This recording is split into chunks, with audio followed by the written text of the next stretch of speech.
And we are live. Welcome everybody to the 39th episode of Coaster Time, hosted by me, Carrick from Coaster Hour. And today we will be doing many different segments. As always, you can actually see the segments in the stream itinerary I've pinned at the top of the chat. So make sure to check that out. That has all the segments we're going to be doing today. And for this episode, we have a special guest who is none other than Grant from Hersheypark Enthusiast, who's the go-to guy and channel for Hersheypark content, and just recently hit 10,000 subscribers. Huge milestone. Make sure to check him out if you haven't already. He was also at the forefront of providing the updates, teasers, and inner workings of RMC Wildcat, which is now known as Wildcat's Revenge. With that being said, Grant, how are you doing? I'm doing good. How are you doing? Doing great. Awesome to have you on. Yeah, awesome to be on. And as Carrick said, I am Hersheypark Enthusiast, the crazy guy who's made probably way too many videos on RMC Wildcat. Wildcat's Revenge now. I'm still not used to saying that. But yeah, thank you so much for having me on. I'm super excited to talk shop about everything. Absolutely. And so with this episode, I imagine we're probably going to have a mix of people who've watched the streams for a while, a mix of new people. We'll see how it goes. But we're going to start off this stream with the news. And we're going to get pretty much started right away with, of course, the big announcement, the one that we're all here for pretty much. Oh, yeah. Hersheypark has announced Wildcat's Revenge, an RMC iBox conversion of Wildcat for 2023. Statistics of 62 miles per hour, 140 feet tall, 3,510 feet long, and 4 inversions. Those are your stats. Grant, any thoughts you have here? I think the question is, what thoughts don't I have? Yeah, no, this ride, when I first saw the stats, I think a lot of people were kind of a little bit underwhelmed by maybe the height of the top speed.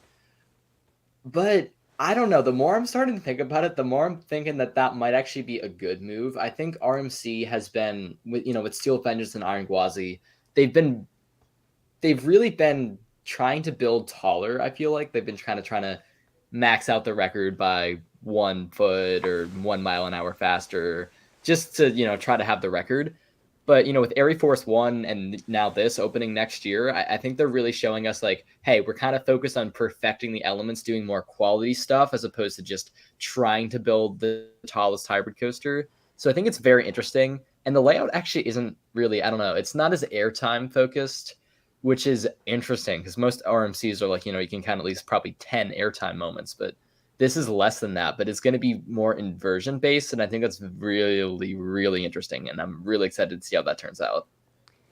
Yeah, I mean, certainly this announcement surprised me for a few reasons. I was one of the people who was on the sort of bandwagon of, I thought this was going to be a pretty small scale RMC, kind of like Joker level. And so this certainly exceeded those expectations, like having the steel truss, which actually looks pretty interesting with the sort of black color scheme they're going with it. Yeah, that's going to look either really good or really bad, depending on... I'm worried it's going to clash too much with like the wood of the other, supports, but it also could look really cool. I think it probably is going to sort of depend on time of day. I honestly think there's going to be some times where it's like, oh, it looks really great, and other times it might be like, yeah, it sort of clashes too much, but it'll be interesting to see. I'm pretty excited for this coaster. I don't think it's like the greatest RMC ever, but Yeah, it's definitely certainly a pretty fantastic addition for Hersheypark, and it's amazing to finally see this happen after all the rumors and everything. And me and Grant actually did a wager over this, and Grant won. So congrats to him on that. And yeah, so looks like a really fun ride, and I'm definitely tempted to come back here if I can next year. Oh, you should. Yeah, We'll see. What I'm really interested, if you see on this picture right by the lift hill, you can see there's the 0G roll and then that like downward facing 0G roll or off axis hill. It's hard to tell by the concept art. It looks like that's an off axis hill or outer bank, but there's 3 elements all worked in there right by the lift hill, and that's going to be a very nice head chopper, I think, especially on that 0G roll with the lift hill. That's going to be so cool. Yeah, absolutely. I mean, it is crazy. Like that sort of area that you mentioned, it's crazy how much they sort of packed in there. But it'll be pretty cool when you're writing it. So that's certainly going to be something to look forward to with this ride. Mm-hmm. Alrighty. I think we'll move on then to, unless you have any other thoughts you want to get out about Wildcat's Revenge. I agree with Cedar Flags in the chat saying that it could be a higher tier RMC. I really do agree with that, because if you remember back to Gwazi, a lot of people were like, I don't know if it's going to be better than Steel Vengeance, and now it seems like 80% of the coaster community is rallying behind it being better than Steel Vengeance.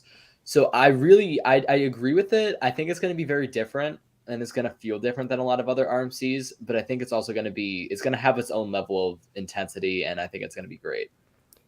I think pacing is going to be a huge sort of factor. I think if the pacing is like something like Iron Gwazi has, which I've heard is spectacular, it could definitely make the ride better than it seems. I don't really know how to word it better, but like just based off the layout, if the pacing is just like purely excellent, then I do think it could be one of the better RMCs. So that's something to keep an eye on as well. Yeah, and I definitely think the pacing, I totally agree with you. The pacing is definitely a huge factor. I mean, if you look at the drop versus, and it's hard to tell exactly the height because it's concept animation, but if you look at the underflip, it's definitely it's a fairly tall element. It's kind of taller than what we've seen most elements in RMC, be like, or sorry, wow. It's taller than we've seen most elements on RMC's be like, or first elements after the drop. Given the size ratio. So I'm wondering if it's going to absolutely whip through that, or if it's going to kind of be taken a little bit slower. So yeah, I definitely agree. I think pacing is something to watch for, but I still think it's going to be awesome. Absolutely. I think there's no doubt of that. So Yeah. something to look forward to for really anyone in the local area or anyone who's visiting Hersheypark anytime soon. Certainly a ride to be extremely excited for. So yeah, that's all I got there. Yeah, I think that's all I got. Alrighty, next we have our ride openings. If you are new to this, I do kind of go into more obscure stuff because I do have viewers who are international. So that is why you get some rides that you might not hear about otherwise. But here are your ride openings since the last stream I did. You got Ghibli Park in Japan. This is a park themed to the animation studio and company that they have made a lot of beloved movies, Spirited Away being one of their most famous. If you've heard of that, this park will be themed to their properties. You also have Vietnam's first sort of interactive dark ride with the Dragon Spell is what that name translates to. And then you have Skyline Attractions' first sort of coaster using the Pescetti Bowl track in Brava, which is actually at a museum of contemporary art, out of all things. Yeah, I saw that on Instagram, and I was very confused. I thought somebody was just messing with me, but no, yeah, that is really interesting. You want to know the most interesting thing about it is that one rider per hour is what this capacity is, because they're basically it's basically more of an art exhibit than an actual ride. So it only has one rider per hour because the car is only one coaster, and it's supposed to be like based off the backyard roller coasters. So really weird attraction for sure. But it is a hybrid coaster. I mean, yeah, it is. You're right. You are right. I didn't even think of that, but yeah, that is the case. Alrighty, that is at the Massachusetts Museum of Contemporary Art. If you're nearby, maybe you can check it out. It'll be a pretty elusive credit for many, but oh yeah. Hey, maybe if you're nearby, try to check it out, I suppose. And then for ride reopenings, we have Balder at Leesburg. This is the Intamin prefab. It had been closed since 2021 due to sort of, or it had not been open since 2021 due to sort of issues it's had. To my knowledge, similar to what Colossus, the other prefab, kind of had issues with like their wood rotting specifically. But it got a expensive refurb and is back open as of a few weeks ago. Any thoughts here? Honestly, I don't know enough about why it closed or what's going on with it. I mean, the only thing I can really compare it to is Toro, because I've ridden Toro. But yeah, prefabs are insane, so they take a lot of wear and tear, so it makes sense why, and just being the ride model that it is, Intamin, has their own custom track for it. So it makes sense why it takes so long to, do maintenance with, especially since they have so specific parts that Intamin has to service. And, I definitely get why it's been down for so long. But I mean, other than that, I don't know much. Yeah, it is a pretty interesting looking prefab, and it's nice to see it back open. That is at Leesburg in Sweden. Next, we have our new opening dates. Mickey and Minnie's Runaway Railway at Disneyland will be opening on January 27th of 2023. So that is good news. You also have Pirate River Quest at Legoland Florida. That is opening on January 12th of 2023. That's going to be sort of a family boat ride.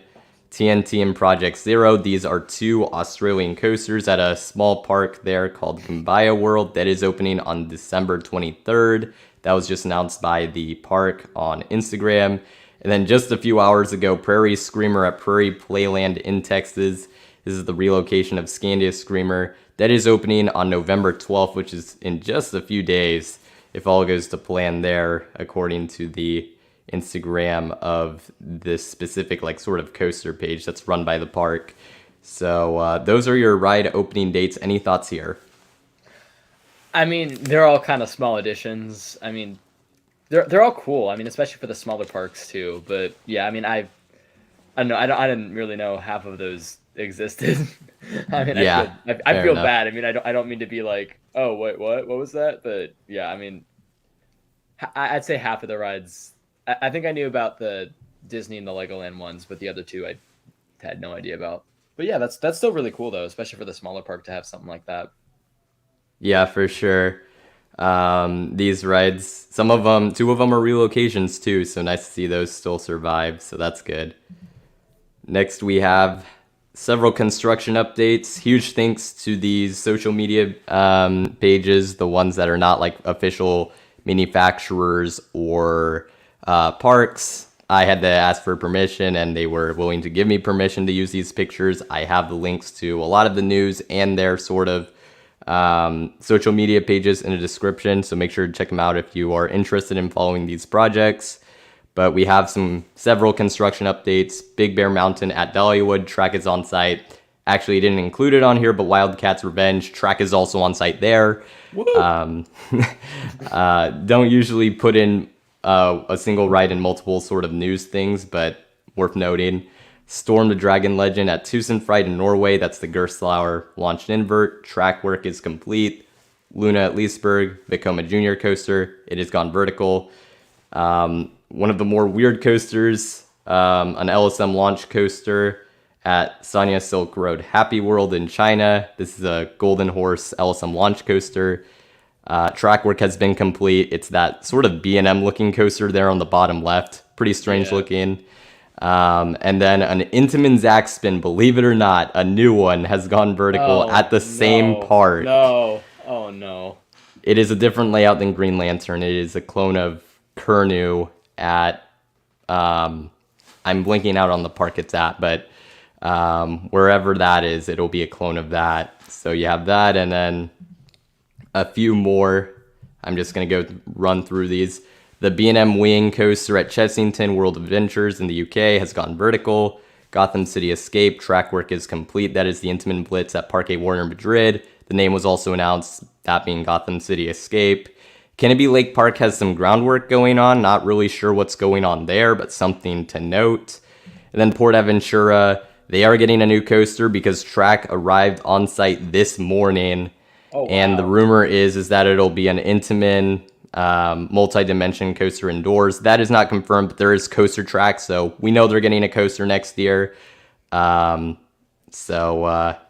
that's something there. And then our last sort of construction update, Top Thrill Dragster. Track has been shipped to Europe. We know this because someone tracked the number on the shipping container. It has arrived at a port in Italy, so that is also something to note. Any thoughts on any of these construction updates? Or not even construction updates, but these rides, I guess. Yeah.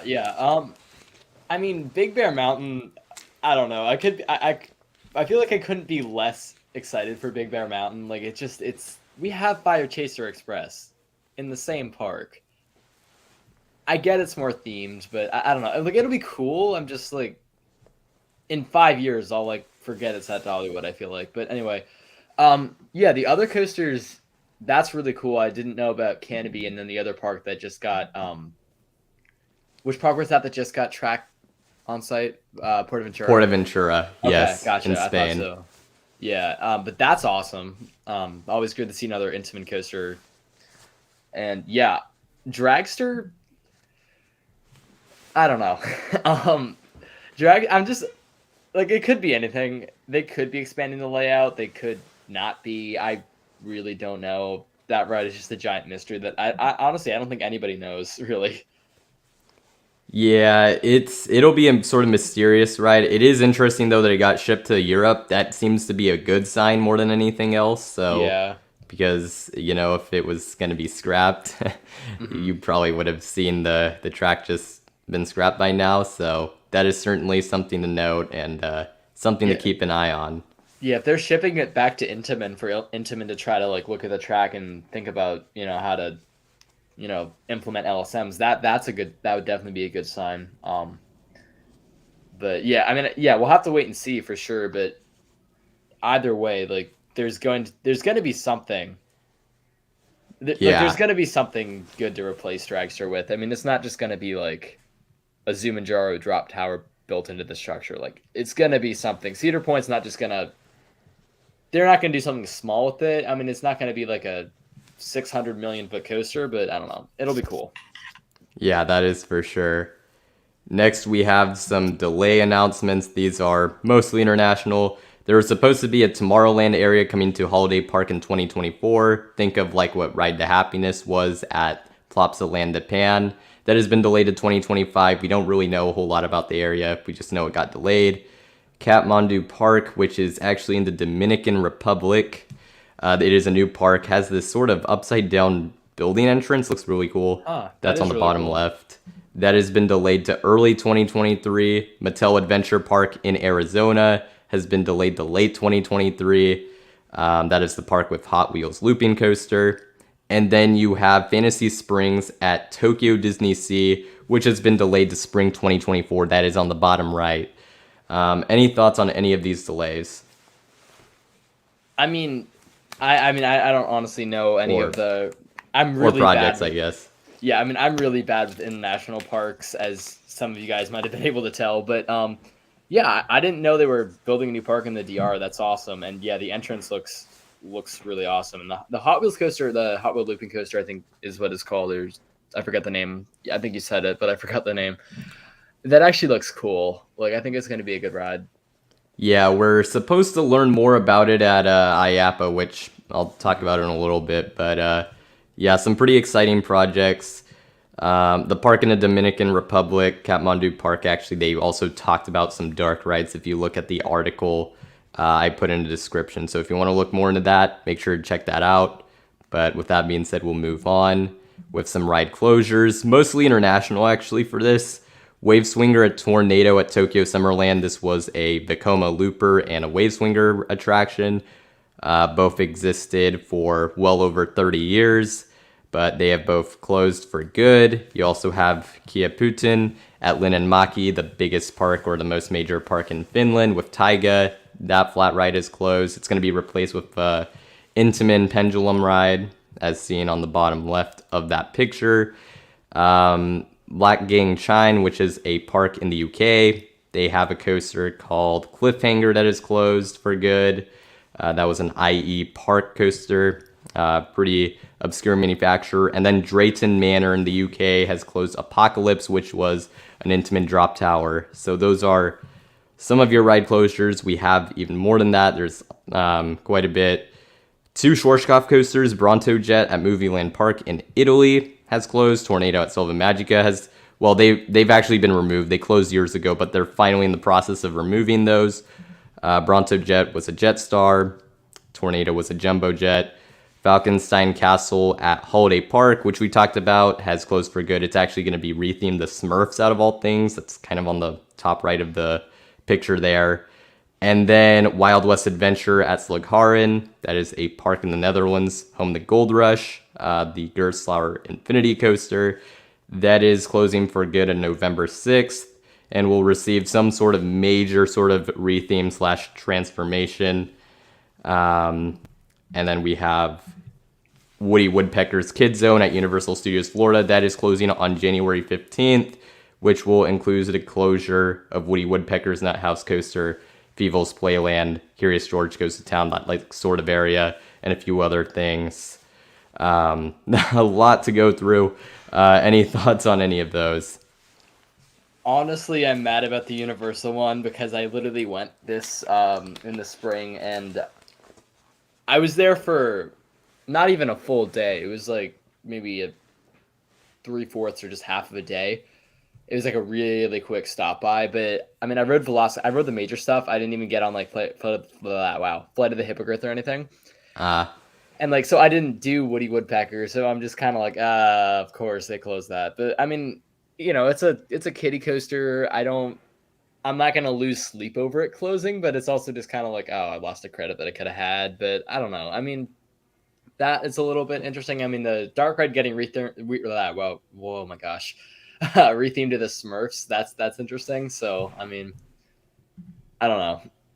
Yeah, Yep. I mean, it's kind of sad to see the Schwarzkopf coasters close. I mean, I'm a really big fan of Schwarzkopf out of the one coaster I've ridden by them, but they seem like a company that was really ahead of their time. So it's just kind of sad whenever you see something by them close. I mean, I feel like any company back then, they had their ups and downs, but I really feel like they had some really, really good moments as a company, and it's just kind of, I don't know, it's kind of sad to see stuff from them close. Yeah, for sure. A lot of these rides are actually they're pretty interesting. So obviously not great to see them close. In those cases, the Schwarzkopf coasters, we kind of Right. were wondering they had been closed for years, but they hadn't been removed yet. Now they are getting removed. So, but yeah. And then the Universal one, we'll see what happens there. I'm not 100% convinced that Woody Woodpeckers won't get rethemed. I think it's like the coaster anyways. Although I Oh think yeah. it's possible it might get removed. It might have too many cycles on it just because of how much attendance the park gets, but we'll Oh see. yeah. Universal's crazy. Yeah. Shoot, I missed one. Of the closures, Orlando Freefall, they announced that it's going to be torn down after the investigation. I've already gone into my thoughts on this in separate streams, so I won't repeat, and this is a pretty sort of dark situation. Yeah. But I'll just say that I think this is the right decision. I 100%. I 100% agree with you on that. Yeah. I mean, Just, yeah. yeah. I mean, because nobody would have. I mean, I won't spend too long on it, but yeah, nobody. I feel like even if it had opened up, nobody would ride it. Really, just because it got so much press.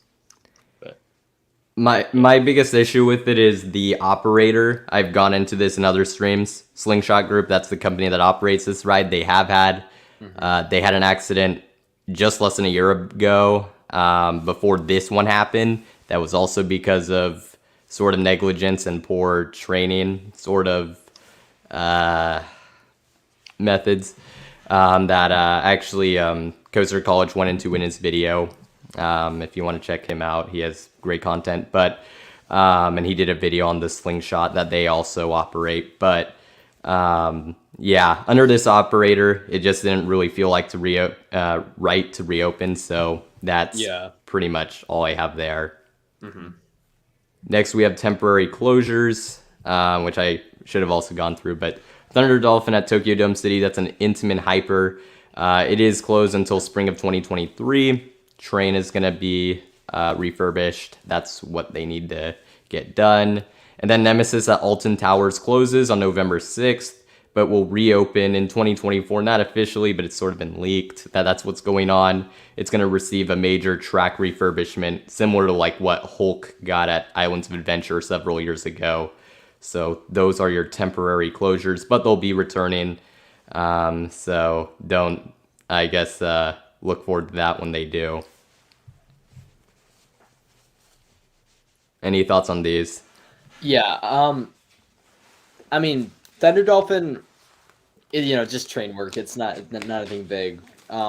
but yeah, it looks like a great ride. That's actually one I want to get out to eventually. I mean, Intamin coasters are just amazing as they are, but yeah, uh, definitely take a lot of maintenance. So not surprised to see that down for so long. Nemesis, I am so glad that they're doing track work on it and not just removing it, because that ride looks so good, and I'm sure it's not cheap for them to do all that track work. Like, it's essentially building a new roller coaster, or at least parts of it. I mean, I don't know if they'll retrack all of it, but yeah, I'm really glad Alton Towers has taken the time and care that it needs to, make this ride basically brand new. It'll be great. Yep. I mean, it's great to see them put in the investment because this is going to be expensive for sure, but Yeah. definitely well worth seeing out. So, very happy to see this. Next, we have SeaWorld 2023 announcements. The last time I did a stream, only Dark Coaster was announced. Now we have 4 new rides announced, including Arctic Rescue at SeaWorld San Diego, the Intamin Motorbike, Serengeti Flyer, S&S Scream and Swing at Busch Gardens Tampa, Catapult Falls, an Intamin Log Flume, I'm not calling it a coaster, at SeaWorld San Antonio, and then Pipeline, which is SeaWorld Orlando Surf Coaster, and the first stand-up to be built in well over 20 years, which is certainly something. I kind of went into the 2 main ones here. I did reaction streams, not like actual Coaster Time episodes, so I kind of done my sort of share there.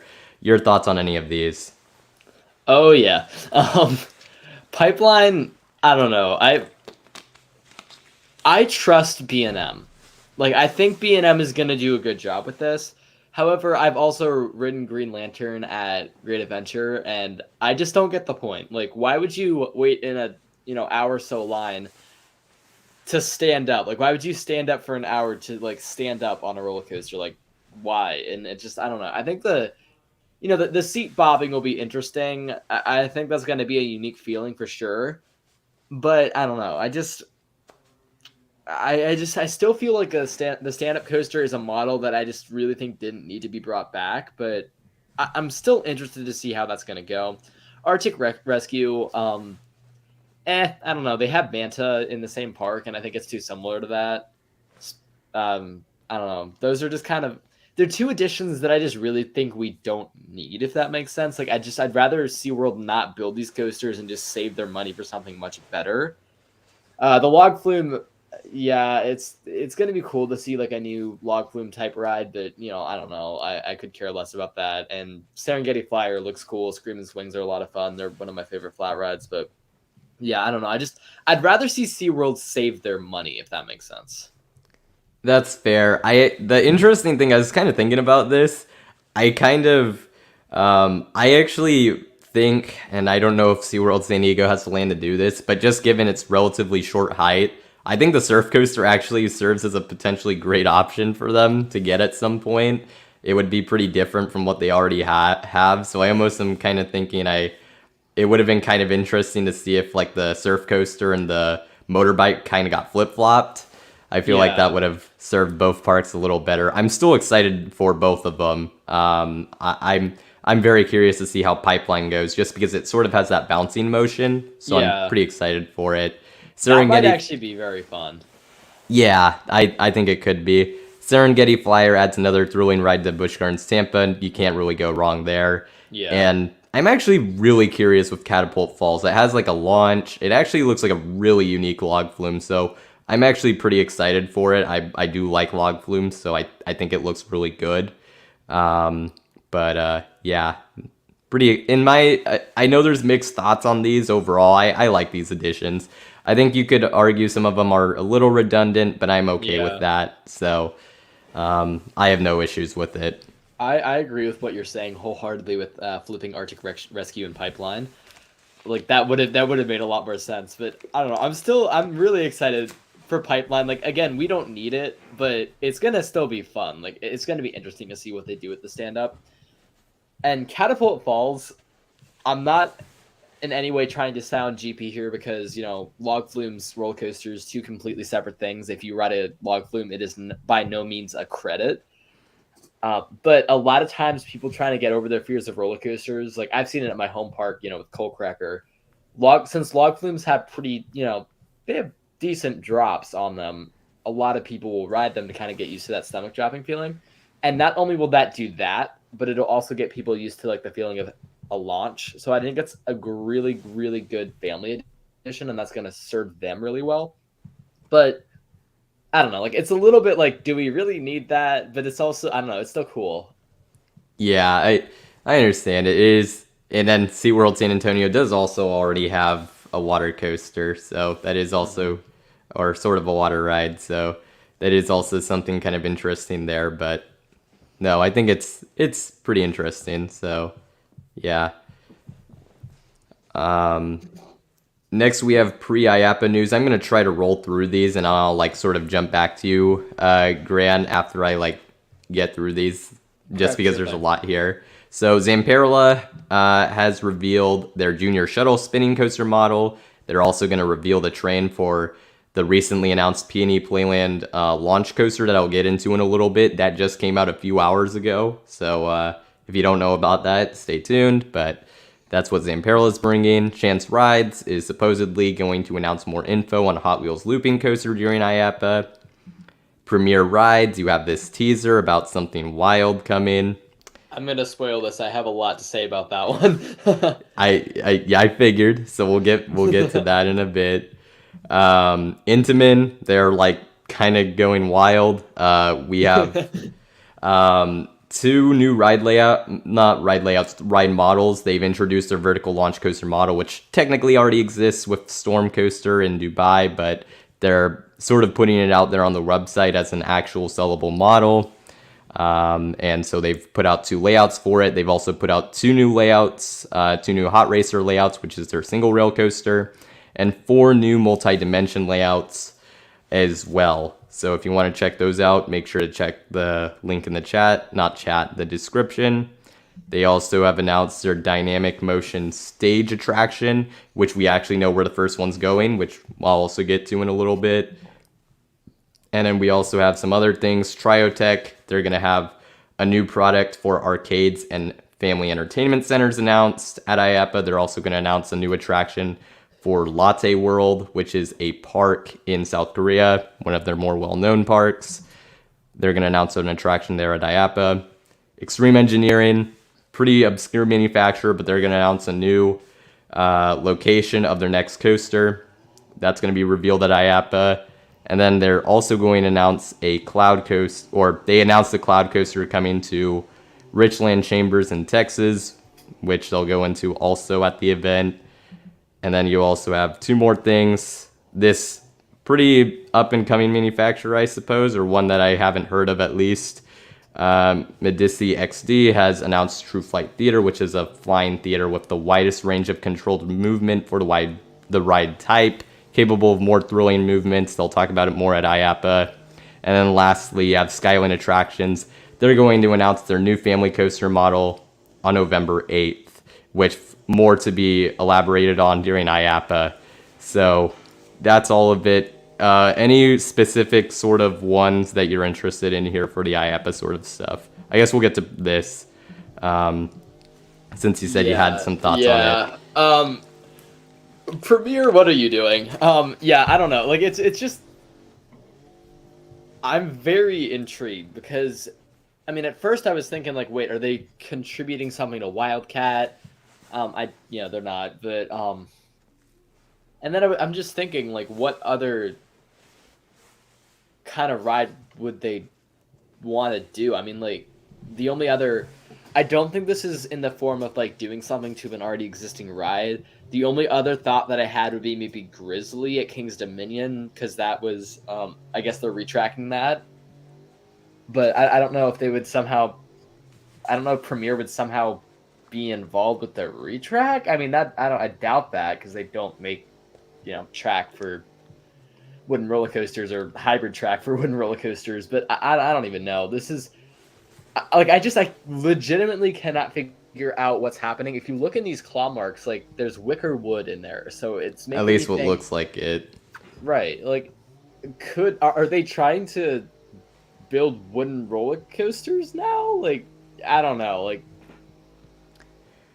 I guess we'll see what the announcement is. This will be announced at IAAPA. This is just a teaser they've put out. they have not been involved with wooden coasters for a pretty long time. At least that's my understanding. I know they used to do trains for them like a long time ago, but I don't think they've done them for a while. So we'll see what this is. It certainly is interesting and something to keep an eye on because I have no idea what this is. It's a pretty massive mystery.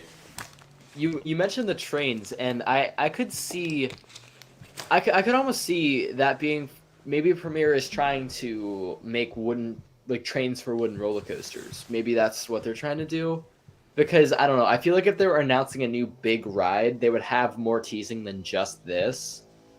But it's making me think that it might be for wooden, like they might be making trains for wooden roller coasters. They might be. I very much doubt they're announcing their own take on the wooden coaster. I would be very surprised if that was the case, because that's not at all what we know Premiere as. But I mean, they can do whatever they want. They're a roller coaster manufacturing company, so they can do whatever they want. But I don't know. It's interesting. Yeah, it like I said, we'll have to figure out what they're announcing when the time comes, because I have no idea what to predict there. Mm-hmm.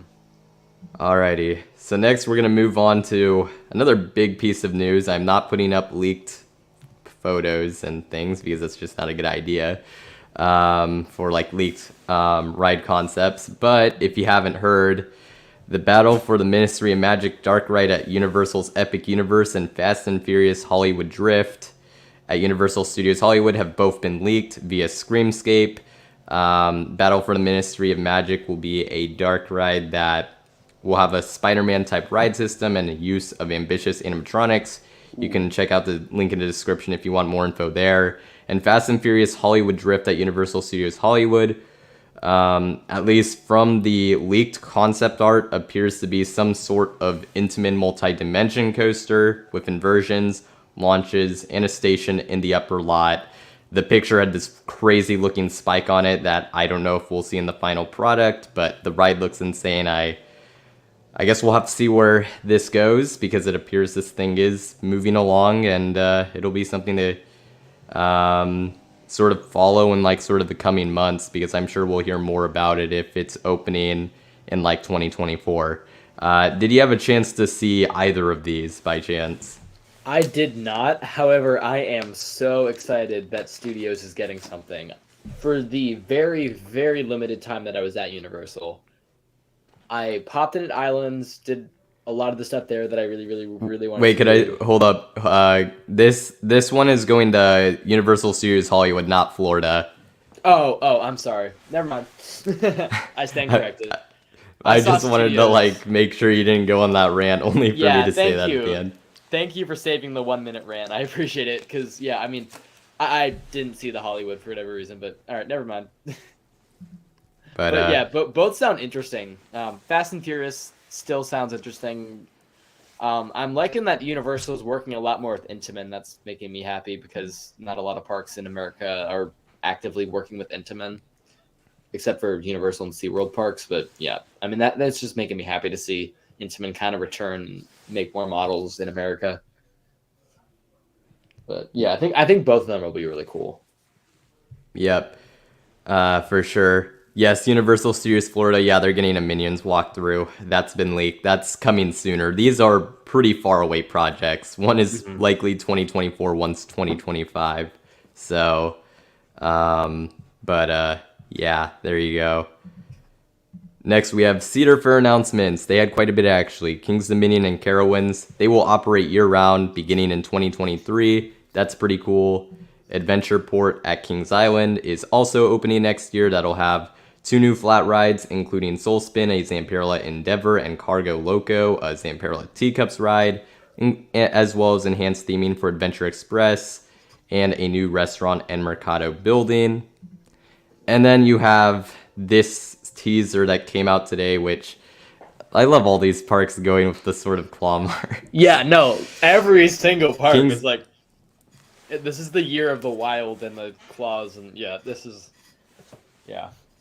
Oh, people forget, but Big Bear Mountain actually also had those claw mark teasers on the walls. So it's been more than just like sort of Wildcat in these rides. But Kings Dominion will have a Grizzly announcement on November 7th. So yeah, those are your sort of things. Any thoughts on any of these? Yeah, no idea what's happening with Grizzly. I'm stoked that Carowinds and Kings Dominion are going yearly, or that'll be great. I think more parks should do that, just because it's more money in the bank for them at the end of the day, as long as they're not like losing profit there. I think they're far enough south that they can run stuff. I would doubt that I-305 would be open in the winter, just because it's an Intamin and it's pretty fast. I don't know if they're planning to. I honestly have no idea if they're planning to open I-305 or not, but I would assume no, just because, I mean, speaking from just where I'm at, Skyrush is always, like, it's definitely ready by the end of, Halloween Dark Nights. It's always just kind of ready to, take a nap for the winter, because, Intamins just don't, especially Intamins around that age, just don't really like cold weather. But yeah, I'm stoked about that. I'm happy something's happening with Grizzly, because I rode that ride and it was pretty rough. I might have just had a bad ride on it. The train was fairly empty. I was towards the front. I was in like the second row. Don't know what happened to me on that ride. I just didn't love it. But I think this is all really good stuff. I wish Cedar Fair was adding like another big roller coaster next year, but I don't know. They're actually, what I think, I do like what they're doing. They're actually spending the most amount of money they have in park additions next year. And I kind of like what they're doing. I think we'll get the big coasters in the future, but I think I like a lot of additions are also coming with revamped areas, so I do like that. Yeah. I think there is value to that, and especially like Knott's, what they're getting, I'm a fan of, and Cedar Point. So I'm not upset about it at all, but and I understand. Yeah, sorry, I didn't mean to interrupt you there. You're good. You're good. But the thing with Cedar Fair is, it almost on paper like looks like it'd be a Six Flags move, like add a bunch of little rides to a bunch of little parks. But Six Flags will just like throw a flat ride in a park. Cedar Fair is looking to revamp areas and like make the park look better and be more functional. So it's not just like a half-hearted decision to kind of throw in another flat ride here and there wherever. It's a good move. It's definitely something that needed to happen to some areas, and I think it'll really help the park in the long run. But me being a coaster enthusiast, I want something big coming. But this is still great too. So yeah, for sure. Frontier Coasters noticed what I did. Yay. Yes, I had the picture perfectly collide with Fury 3, or tried to get it to collide with Fury 325 and Interior 305. You can see the tracks sort of line up for the hill in the picture I sort of put up. It was pretty close when I originally put it together, and I just kind of fixed it so I could make it almost line up. I tried. Someone on Instagram did that. I think it was with Candemonium and Mako. It looked so good. I forget what elements they joined together, but yeah, it was great. Yeah, but hey, I'm happy someone noticed, because it didn't take much, but I did edit that, so there you go. Next, we have some Efteling news. This is the park in the Netherlands. Very well-respected theme park. Joris and the Draak, their GCI racing wooden coaster, is receiving Titan Track.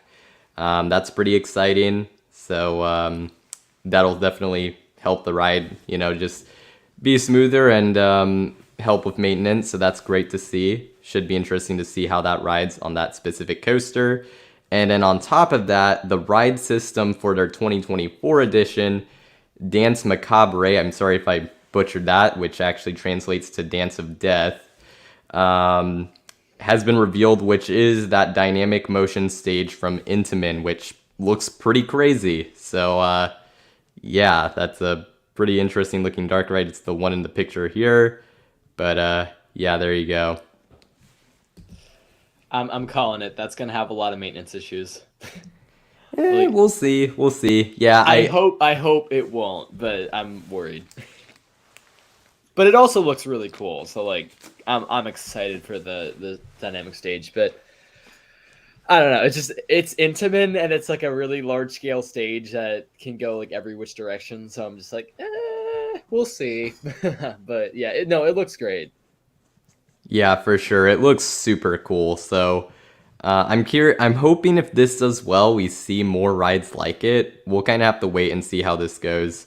Efteling once again going above and beyond with their ride theming and just attractions in general. So great to see. Next, we have Project Exodus at Thorpe Park. Those of you in the UK, rejoice. It is now fully approved after the UK Secretary of State has decided not to disallow the project. So in other words, it's happening, guys. So excited for you all in the UK. Insane. Yeah, your thoughts on this? I have a lot of thoughts. It just looks like a genuinely good ride. Like, this is something I would make a trip to the UK for. Like, it just looks like so much fun. Yeah, for sure. Oh wait, sorry, my bad. I cut you off. No, you're good. I honestly didn't have much else to say. I mean, it's a very unconventional ride. I think, isn't Mack Rides building this? That is the rumored manufacturer. Okay. Yeah, I don't know. Like, it looks like something Mack would build, but it also looks something kind of like what Intamin would build. So, we'll see. But, I mean, yeah, I mean, it just looks, yeah. I don't know. It just looks really good. I mean, that's all I kind of got there. It's something that, like, it won't look real in the skyline. I really don't like it. Just, you're gonna look at it and be like, wait, is that an actual roller coaster? Like, it's so picturesque. It looks great. But that's all I got. Yeah, absolutely. I mean, it looks fantastic and such a highlight coaster, right? I mean, this thing, if it looks like this and ends up being like this, it's going to be an insane attraction. Stamford Bridge, to answer your question, yes, that is replacing the Spook Slot attraction at Efteling, the ride I talked about before. Also for UK coaster enthusiasts, Alton Towers has published plans for Project Horizon, and the attraction was referred to as a new roller coaster in documents. But before you get too excited, there is some sort of debate on forums of whether this actually confirms they're getting a new coaster or not, because some people say that the wording is very similar to Thorpe Park documents and they may have pasted the wording and just changed some things. So we'll see what happens, but this is an indoor attraction project coming to Alton Towers and should be something to look forward to. I feel like I've been saying that a lot, but something to keep an eye on if you're in the UK. I think I'm gonna move past this one because we don't really know a whole lot here. Yeah, I'm trying to think of something to say about it. I mean, the only thing with, like, it could be a roller coaster, could not be a roller coaster thing is, I mean, Cedar Point, like, they count Pipe Scream as a credit, so, what a park classifies as a true roller coaster is a little bit like it could be a powered dark ride that they call a coaster, so we'll see. I don't know. It'll be cool, though. Rumors are like sort of coaster, flying theater, sort of dark ride, sort of, powered, like, sort of dark ride, so we'll see what it ends up being. Next, we have a new park being announced, Oasis at Lakeport in Osage Beach in Missouri. I hope I pronounced that correctly. It has been announced with a targeted summer 2024 opening. I'm gonna be honest, I'm gonna have to wait until they actually break ground on this project to believe it's happening, because that's a pretty fast sort of opening date for something that hasn't broken ground yet. And this looks pretty ambitious. All of that. Yeah, that's not, I don't know. It looks feasible, but not in less than 2 years. I'll also mention this as well. From the concept art, there was a video release, and also you can kind of see it from this concept art, but the video gives a better idea. There are 2 coasters shown in there. One of them appears to be a Gerstlauer Eurofighter. That's sort of a clone of Untamed at Canopy Lake Park, if you've seen that coaster. And then there's a spinning coaster that I don't think I'm even gonna explain it, but you can go on Reddit and forums. I really don't even want to explain it because it would take too much time, but it could be coming from a manufacturer you wouldn't expect. I'm just gonna leave it at that. When you're not very familiar with, I would just look on forums because it would take me a while to explain the whole thing. So that's at least what was shown based off concept art. Alrighty, and I apologize, there's some yard work going on outside, so... You're fine, no worries. Another new park, Aztlan Parque Urbano in Mexico City, has revealed that they will be opening in phases from fall 2023 to June 2024 and have over 20 rides, including 4 coasters, the most notable of which being a custom Vekoma suspended family coaster, but they're also supposed to have a Zamperla Twister coaster, an SBF Visa Big Air coaster, that's like the hamster wheel, and then the SBF Visa Junior coaster. This is a park in Mexico City that will be replacing La Feria Chapultepec, which was where Chimera, now American Dreer Looping, once operated, and that, of course, it had the fatal accident and the park closed for good. This park is replacing it, completely new company, but yeah, that's this park here.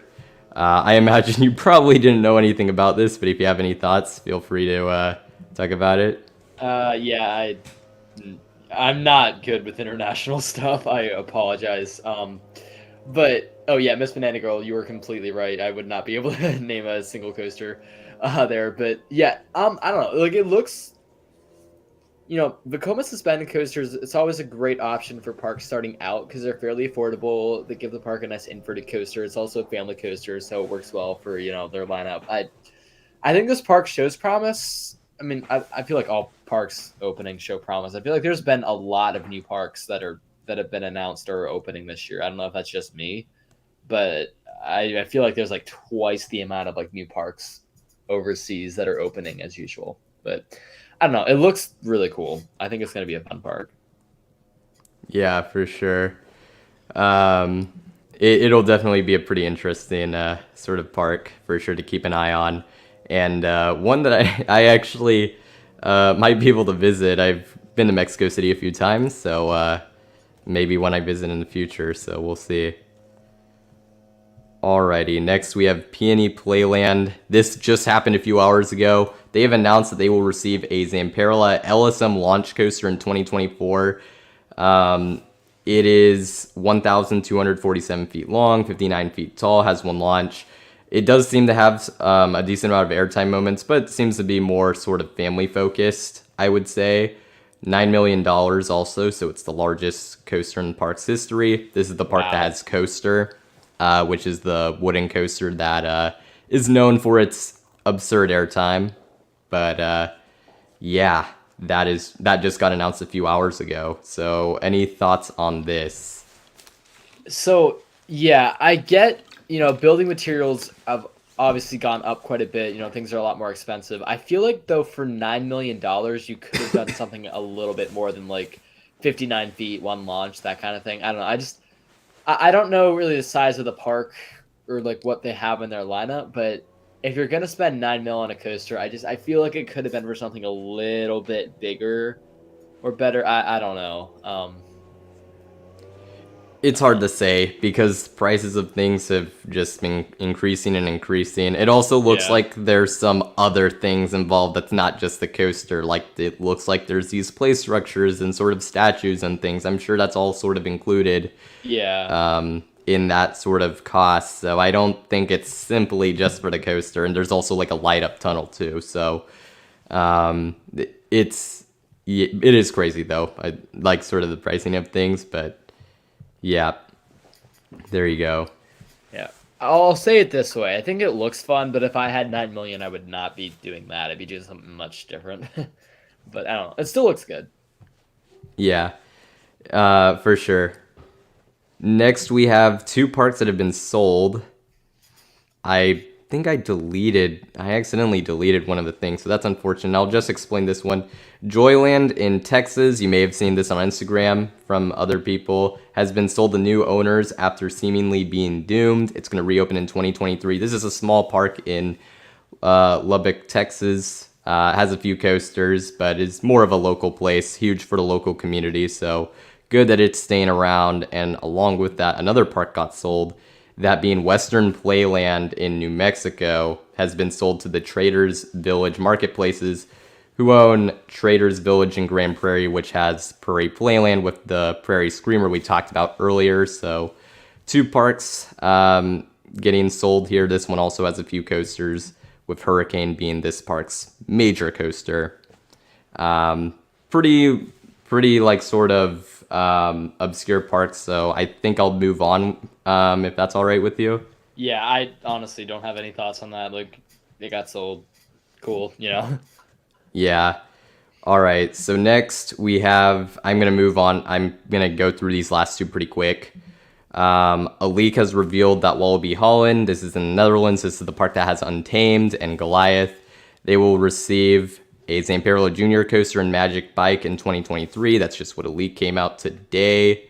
And then, along with that, Bayern Park in Germany has revealed that they will receive a new family coaster for 2023. So that is pretty much the news.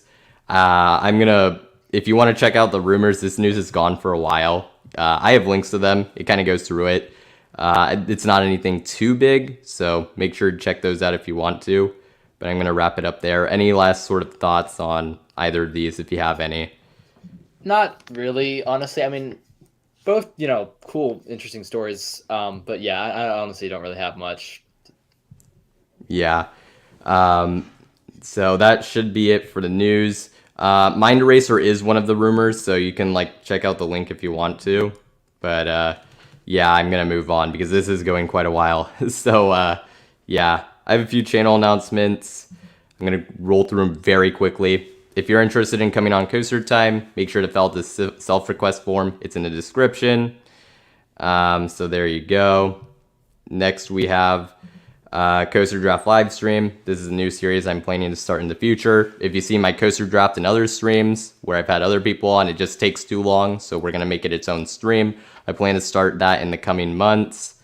And then I'm going to be overseas during Thanksgiving break, so expect content to be slow until December. Maybe even non-existent. I just have a lot of things to take care of. And then make sure to check out Hersheypark Enthusiast 10K celebration live stream that begins today at 8 p.m. Eastern time. Just wanted to get that out there as well. So thank you, I appreciate that. Yeah, there you go. So that'll wrap it up for the news. That did go longer than I expected, so I do apologize there. But we're gonna get into our next segment, which is Coaster Hangman. And actually, yeah, there we go. And I'm going to get that set up real quick. But pretty much how this is going to work is it's pretty... So I have games on here too. If you've... I know a lot of you are from Hersheypark Enthusiasts, viewers and haven't seen my streams yet. But I have my own sort of games as well. So this is one of them. And I'm going to get it set up here real quick. Okay. I brought the cult with me, so. Oh no, that's perfect. That's what I was hoping for. I do feel a little bad because what was it? The new segment did take longer than I was expecting, even for my streams. That was pretty long. No, you're fine. Hey, there's a lot of news to talk about, so yeah, no blame at all for taking longer to talk about it. Yeah, for sure. I was still kind of. I gotta figure that out. But hopefully it was more worth it than not, I suppose. So there you go. I mean, hey, I learned a lot of things, so. Yeah, exactly. There you go. All right. So can everyone see this? This is the sort of thing we're gonna do it through. I think everyone can see it. Chat, let me know if you can see the screen. And then we'll get started if that is happening. I think it looks good, so I think we're gonna get started. Okay. I can see it on my end.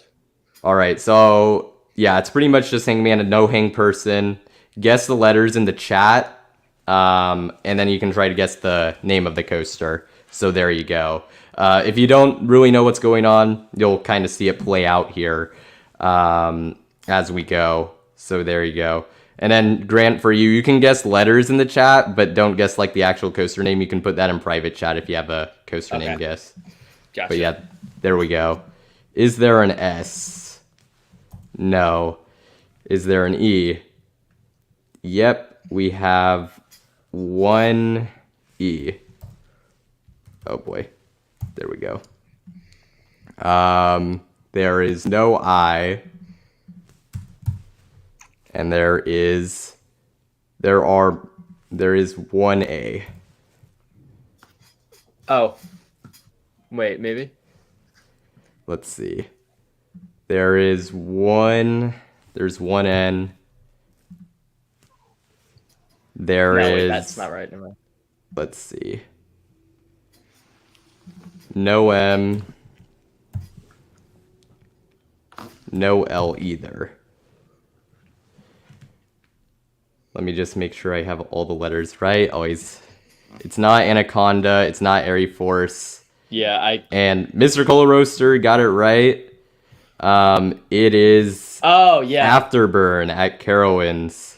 So there you go. Wow, that went quick. All right, so here is oh boy, round 2. A little bit of a longer name. Let's see. It's spaced out. That the spaces are like where it like sort of goes. Okay, so it's not like 4 different words. So it's not like a Six Flags name, like Wonder Woman. You know. It is sorry. It is 4 different words. So yes. Oh, never mind. Yeah, that's a better explanation of it actually. There are 2 E's. There is only 1 T. Pretty surprising for how long the name is actually. There is only 1 A. Let me just make sure. Yep. There is multiple I's.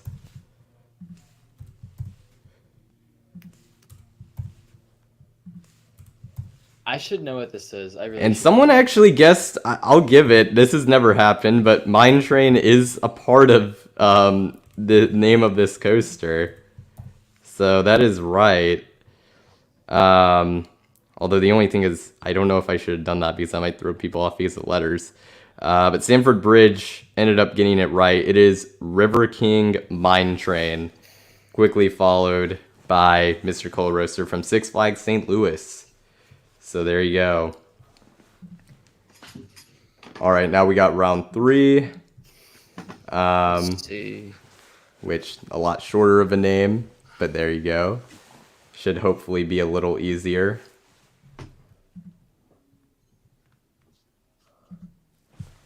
There is an S. Good first guess. I'm not going to say it, but Grant, you did get it right. Yes, finally! There you go. You got it. Nice. No A. It's not Spider. Philip got it first, followed by Train and Frontier Coasters. It is Smiler at Alton Towers. Nice job there. All right. This next one is, I guess, a little more obscure, but I don't know. I wouldn't say it's extremely obscure. So round 4, here you go. Watch it be like Wildcat's Revenge. It would have an apostrophe, though. What are you doing today? Ashton, why are you... Oh, sorry, my sister just brought me dinner. Thank you, Is there Ashton. anything else I can get for Ashton, you tonight? stop. Are you Okay, good? I'm so sorry. Roller coaster. Hey, that works. I'm gonna... That very, very nice to do that. So there you go. There is no S. I'm so sorry. I'm so sorry. No, you're good. You're good. You're in the show. Everyone. Ashton, go away. I'm so sorry. Oh my God. No, you're good. You're good. Let's see. There is an I. Yep. And there are multiple A's.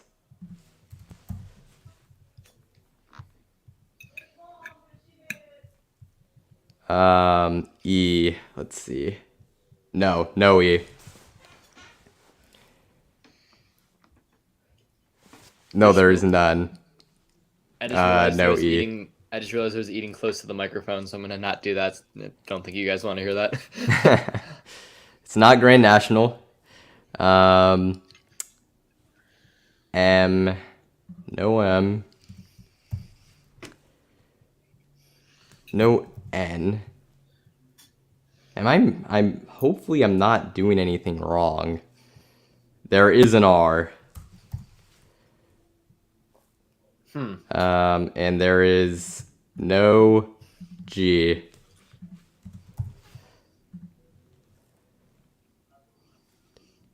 There is a C. Oh. What?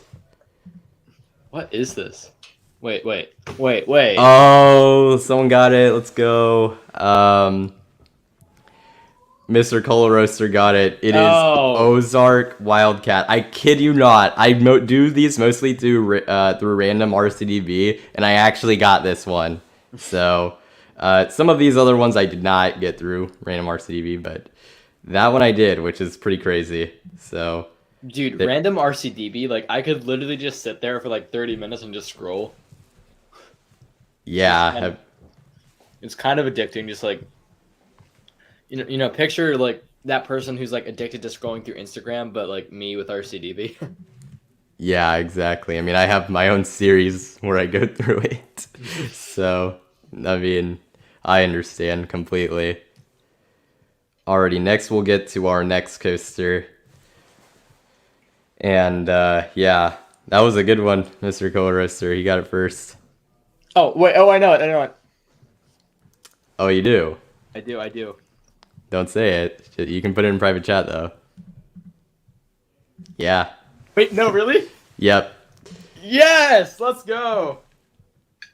There is multiple E's. I guess, actually, less than I expected. Only 2. Mr. Coal Roaster, holy frick. Yes, he got it. How did you do that? Jolly Rancher Remix. I mean, I guess I did that too, but... correct answer. I mean, I understand you doing it a little bit, but holy frick, that was fantastic. Yeah, I mean, like, I type in Jolly Rancher Remix a ton of times, like, especially when it was coming out, like, I was making video after video, so I'm so used to, like, that letter pattern and how many letters, so it just kind of clicked, but, like, I'm surprised he got that fast. He knew there would be one from Hersheypark. I guess that's fair. But alrighty. Wait, I don't know what Hersheypark is. I've never been. Alright, round 6. This one I don't think will be as easy. I'd be pretty stunned if it was a fast one to get picked. There are multiple A's. Oh, what in the world? That was bizarre.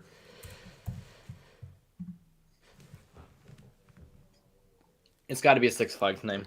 There's 3 It A's. is... It doesn't have any E's. It is not Fahrenheit. No, yeah. It's not Avalanche. It does not have an E. We already went over that. It's not Anaconda.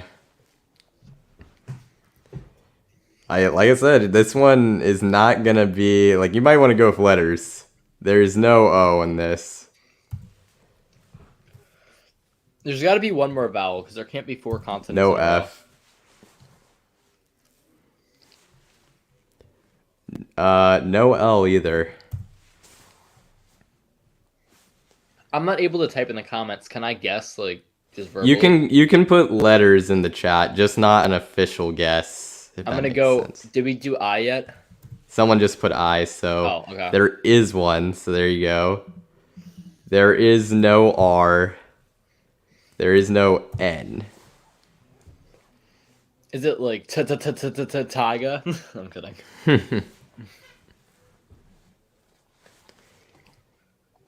Alrighty, we'll see how this plays out. Okay, yes, there is a T.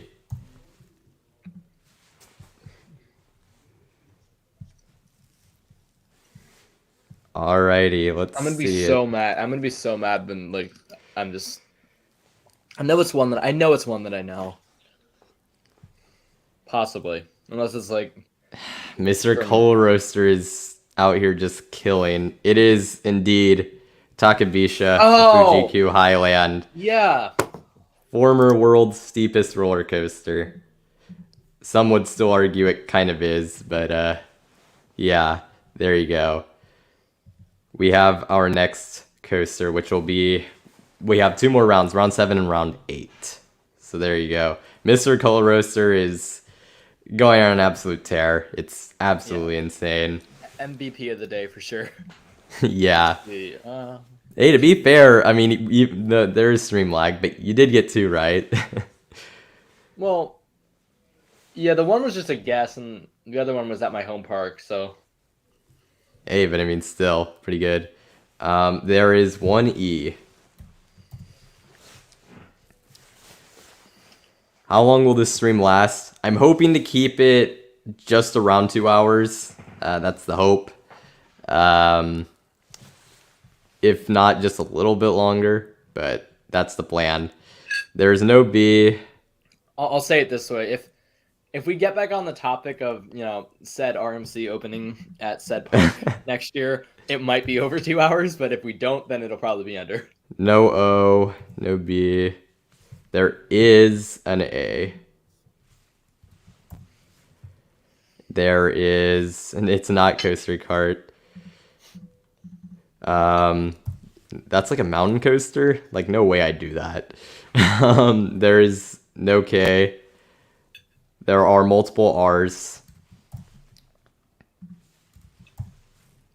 Someone's gonna get it, I think, now. I think it's become obvious enough, but we'll see. Maybe not.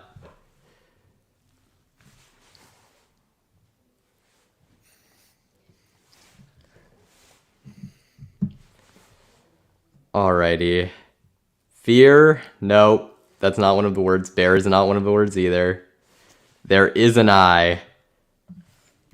Oh, Gosh, this is getting weird. Dang it. Yeah, Mr. Cola Roaster got it again. History and Leisure was at least close. Yeah.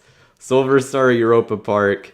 I think I always include international ones because I always have a few international viewers. And he's from the UK, so that's a pretty major advantage, I suppose. But even still, there's been other ones where he's gotten it super fast. Already, final round. Proposal to put him on 1 round suspension. Final round.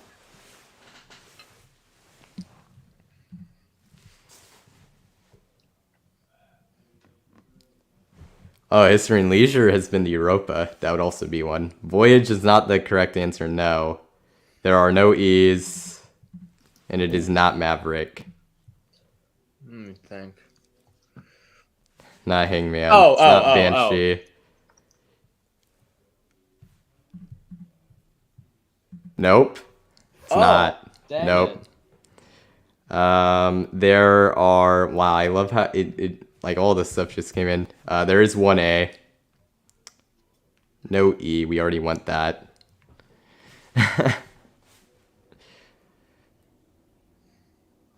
Frontier Coasters got it.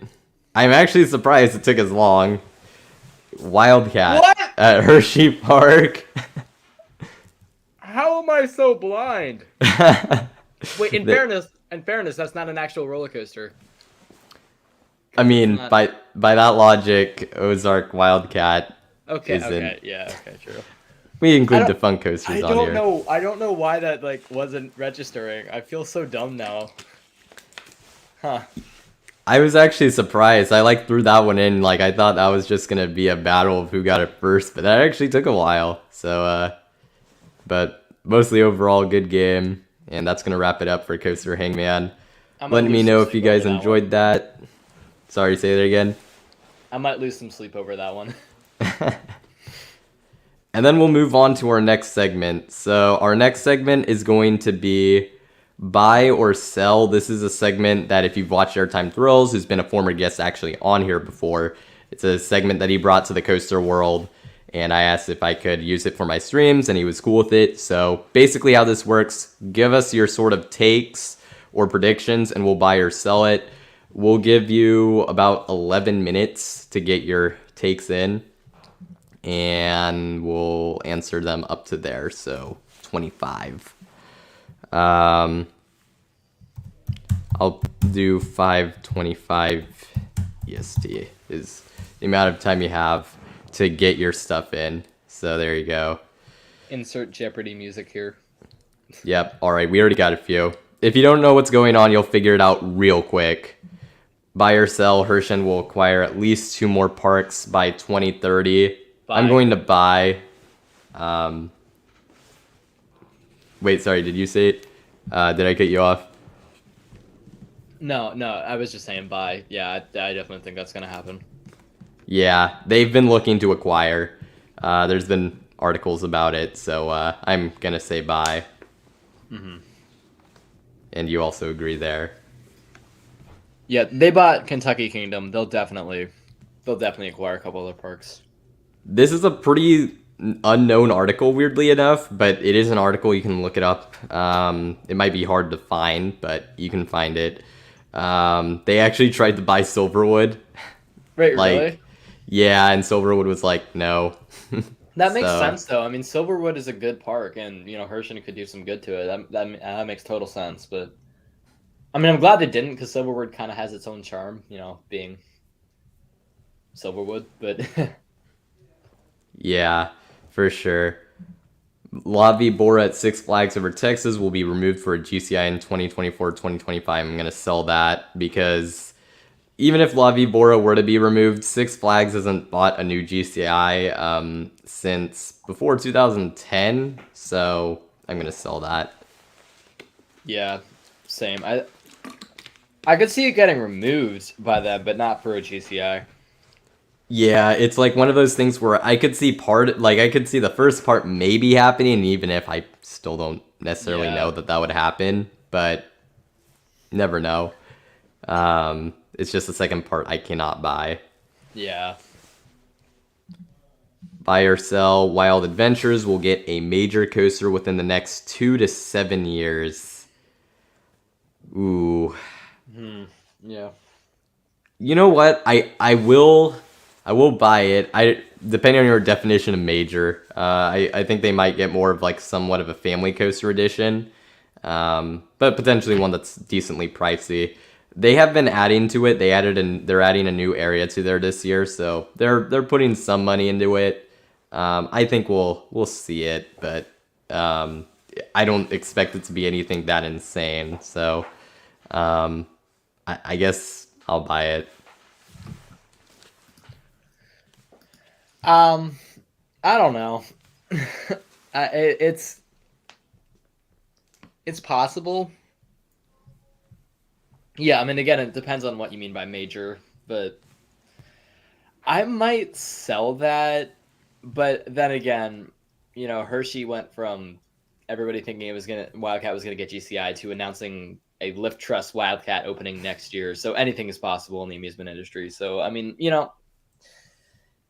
I'll say, like, if it happens, I wouldn't be like super surprised, but I think I'll sell that for now just because I'm a little skeptical. That's fair. The biggest issue is kind of in a terrible area because it's not really near a major city, so that's gonna hold it back. But yeah, we'll see. Universal Studios Florida will receive Secret Life of Pets Off the Leash to replace KidZone. I'm going to sell that. I think they're just gonna sort of retool that like area and make it sort of. I saw you mention like DreamWorks. I like that. I think that's what's gonna happen. It's gonna be like a new DreamWorks themed area, but I don't think Secret Life's going there, so I'm gonna sell. Yeah, I don't know. It's not like, again, super out of the question, but yeah, I'm gonna sell that one. For those of you who are unfamiliar with Secret Life of Pets Off the Leash, it's a dark ride we have here at Universal Hollywood that I have not yet ridden somehow. So I'll have to do that eventually. I was bracing for a block zone as a section of track when you said, for those of you who are unfamiliar. Oh, I'm selling that. I'm selling that one. Yeah, I mean, with enough effort and everything, you never know. But that's some pretty crazy growth. I mean, I that'd be amazing if you could get there, and I'd certainly be rooting for it. But I mean, that is like 5 times what you have now. Yeah. So.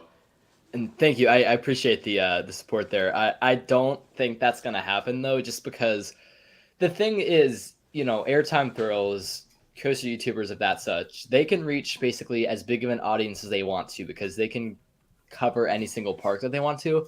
For me, being specifically Hersheypark oriented, that sets me in a specific niche, but there's only so many people who are, say, big enough into the Hersheypark community to, be willing to come over and subscribe. So my target audience, it's limited to one park. So that essentially cuts a lot of the audience down. And I'm not gonna obviously I'm not saying that's a bad thing necessarily, because it's also allowed me to be super, it's allowed me to have my own, area as opposed to kind of doing what everybody else does. Like, it allows me to be park specific, cover the news for one park, and that's partially, I think, why that I've, been blessed to have all the subscribers and support that I do. But yeah, just because it's one community, it's one park, and it's a great community, it's a great park, and I think the community is definitely expanding. But it's only, one community, one park. I don't see it going farther than maybe like 15K, just because, and that's even ambitious. I think it's just because it's one community and it's only going to go so far, if that makes sense. But I do appreciate the support there. You never know. I mean, Hersheypark, I know the local Hershey area isn't like a huge population and whatnot, but I think the cool thing with your channel is because it's local, you probably pull in not only just coaster enthusiasts, but also probably just people who like visiting Hersheypark who are not necessarily coaster enthusiasts. I'm sure they watch your content. I honestly didn't even think about that. That's a good point. Yeah. I mean, I think the majority of them are enthusiasts, but yeah, I mean, I might start doing some more like, I don't want to say non-coaster content because, it's going to be focused on Hersheypark and stuff, but like guides to how to go to the park, that kind of stuff that appeals to a wider audience. So Exactly. I think that's something that, yeah, that could certainly like help out, because then I think there's certain kinds of content that people who aren't necessarily coaster enthusiasts will be interested in that you could do, and a guide would certainly be like that. So you never know. Oh boy, this is not coaster related. Do you watch football? Me? Yeah. Oh, yeah. Dan Snyder sells the Commanders, buy or sell. Buy. He's looking into it. I think he's going to get forced to. I'm not going to go too much more into it because I want to get to some of these other ones, but... Go Cowboys. Oh yeah, you're a Cowboys fan. Yeah. Don't hate me. I'm a Falcons fan. Really sad. I can respect you. Yeah, we're good. As long as you're not an Eagles fan, just don't become another bird, and then we're good. Yep, there you go, exactly. Six Flags Fiesta Texas will get a new ground-up coaster in the next 4 years. That makes you think, doesn't it? What are your thoughts on this one? They just spent a lot on Dr. Diabolical, and the new Six Flags CEO. I mean, we both know how much he loves spending money on new roller coasters. I don't know. It's possible, but I don't think it would be a major new coaster, like maybe a family coaster of some sort, but not anything like huge, if that makes sense. But I could see it. I might sell that, or I might sell that one for now. But then again, like, I could also see that happening too. I mean, it really depends. I think in the next 4 years is a little too ambitious. I think maybe like just a little beyond that could make sense, but I'm gonna sell as well, because we don't really know what the plan is, like, sort of beyond these first few years, and if it even sticks to that plan. So we'll see. More B&M coasters will either go defunct or get refurbished in the following decade. I'm gonna buy this. Yeah. I've discussed this topic on streams, how I think there's gonna get a point where B&M coasters are either gonna have to be refurbished or replaced, because we've seen it with Folk, and we're starting to see it with Nemesis and all these other, not a ton of other coasters, but I think we will start seeing it. So I'm going to buy. There's going to have to be some pretty tough decisions made, I believe. Mm-hmm. And yeah, Grant also agrees. So there you go. Yeah, I wholeheartedly agree with that one. Oof. Lake Winnie closes in the next 10 years. I was less than 10 miles from that park during the summer, and I didn't realize it. I did not go. I don't know enough about it, but I do know they've been struggling, so I do think it's possible, and for that reason I will buy it, simply because I think there is a decent possibility, because I've heard the park has been really struggling as of late. Mm-hmm. Yeah, I'll agree with that. I'm kind of in your shoes. I don't really know a bunch about it, but yeah, usually if it's a smaller park and it's struggling, it's kind of a little bit of a sketchy, like, I don't know if that's going to last much longer. So yeah, I'm with you there. Grizzly, buy or sell Grizzly at King's Dominion, and actually we're going to put a stop right here, but we'll answer all the ones that have come to this point, so there we go. But anyways, buy or sell Grizzly at King's Dominion, gets a Gravity Group retrack. I've heard rumors both ways. I've heard Gravity Group, I've heard GCI getting involved. I don't really know exactly I could see it being either because Theater Fairs worked with both, with wooden coaster retracts. But I've heard more on the GCI side, so for that reason I'm going to sell, but I don't feel confident in that. You know what? I'm gonna buy it, just for the sake of buying it, because I really don't think. I mean, there's a possibility it could get Titan Track, but I really don't see King's Dominion wanting to have two hybrids in the same park. And it's not really a full hybrid, but I don't know. Like, they could do parts of it with the Titan Track, but I don't know. I mean, like, maybe with Worlds of Fun getting Zambezi Zinger, maybe they struck some sort of a deal with GCI. But I don't know. I'm gonna buy that just for the sake of buying it. I think it's an interesting. I'm just gonna buy it. I don't know. I don't really have anything besides that, but I think it's an interesting concept, and I think that'll. I think that could happen. No, we're not making another bet on that. I have no confidence in that one. I don't have confidence in that. It doesn't necessarily have to be Titan Track. GCI does overhauls. We've seen it with Ghost Rider. They're doing one in Japan for 2023. So doesn't necessarily have to be Titan Track. So we'll see. No, Kennywood's not getting a Giga Coaster with an elevator lift. I mean, that would be awful if they did. Simply because they can't afford to do that. Like a 300-foot elevator lift. That would be insane, though. I mean, I admire the enthusiasm there, but I'm gonna sell that. They shouldn't bother with a prototype like that, considering their past luck with previous ones. Is what I was getting at. Yeah, what is it with PA parks and having the worst luck with prototypes? Yeah, it's I didn't even think of that. That is kind of interesting.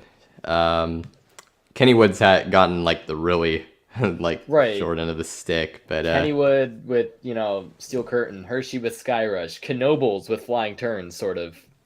I mean, that's less of a prototype. To be fair, they did that in house though, so yeah, okay, that's not about. Forget I said anything about Knobles, but yeah. Buy or sell Gotham City Escape over Wildcat's Revenge. Grant's not gonna buy that, but I will. I think it looks better. Let me look up Gotham City Escape again just before I. It's the Parque Warner Madrid Intamin coaster. Intamin Blitz, essentially. Oh no, yeah, I'm not buying that. All right, that's fair.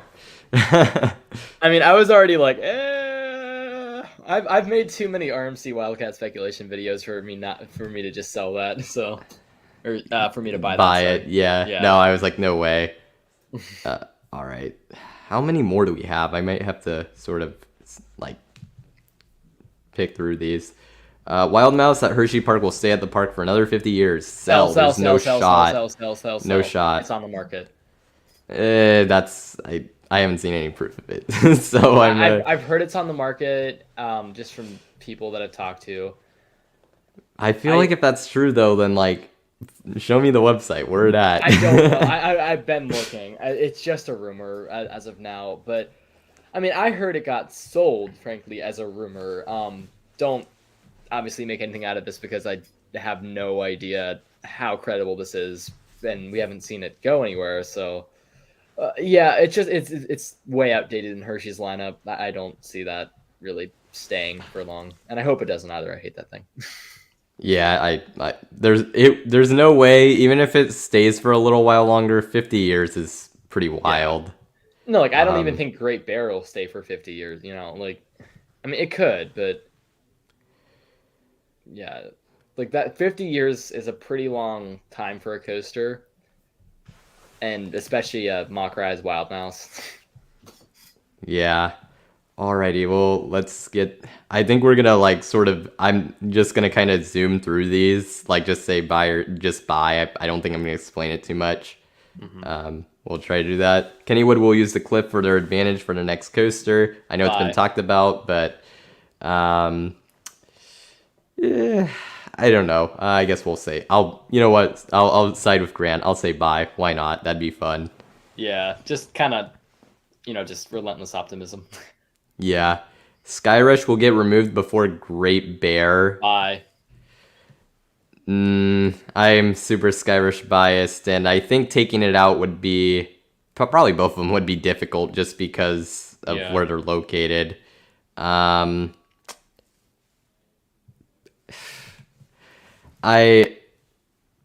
guess I'll buy it. Skyrush has had too many maintenance issues. I mean,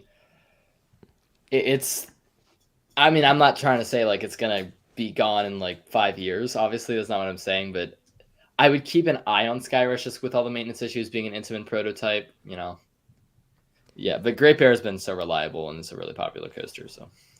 Hersheypark will get a B&M flying coaster in the next 10 years. I'd love to see it, and I know it's been rumored somewhat, but yeah, I'm gonna sell. Yeah, I don't see that happening. They need a multi-launch or some other coaster like that, or I mean, a flyer. B&Ms are super expensive, and they've been on a huge coaster rampage recently. They're gonna take a bit of a break, I think, and then the next thing they're gonna add will be more family based. I'm kind of thinking like maybe like a family multi-launch coaster that would serve the lineup really well. But yeah, I'd love to see a flying coaster. I doubt it. It's probably my dream pick out of what they could do next, honestly. Knoebels will get a new thrill coaster within the next 10 years, buy or sell. I'm going to buy it. They tend to do it, so yeah, I'll buy it. I think I'll buy that too. Yeah. If it was 5 years, I'd say no, but 10, yeah.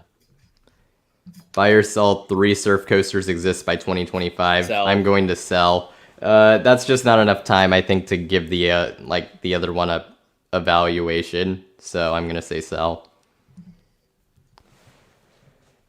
Let's see. Jers Summerland will get a major new coaster to compete with Farup, which is Phoenix. Sure. Yeah, I think they'll do it in the next few years. I'm sure they'll be sort of encouraged by that, so I buy it. I don't know if you're familiar with Phoenix at Farup Summerland. Yeah.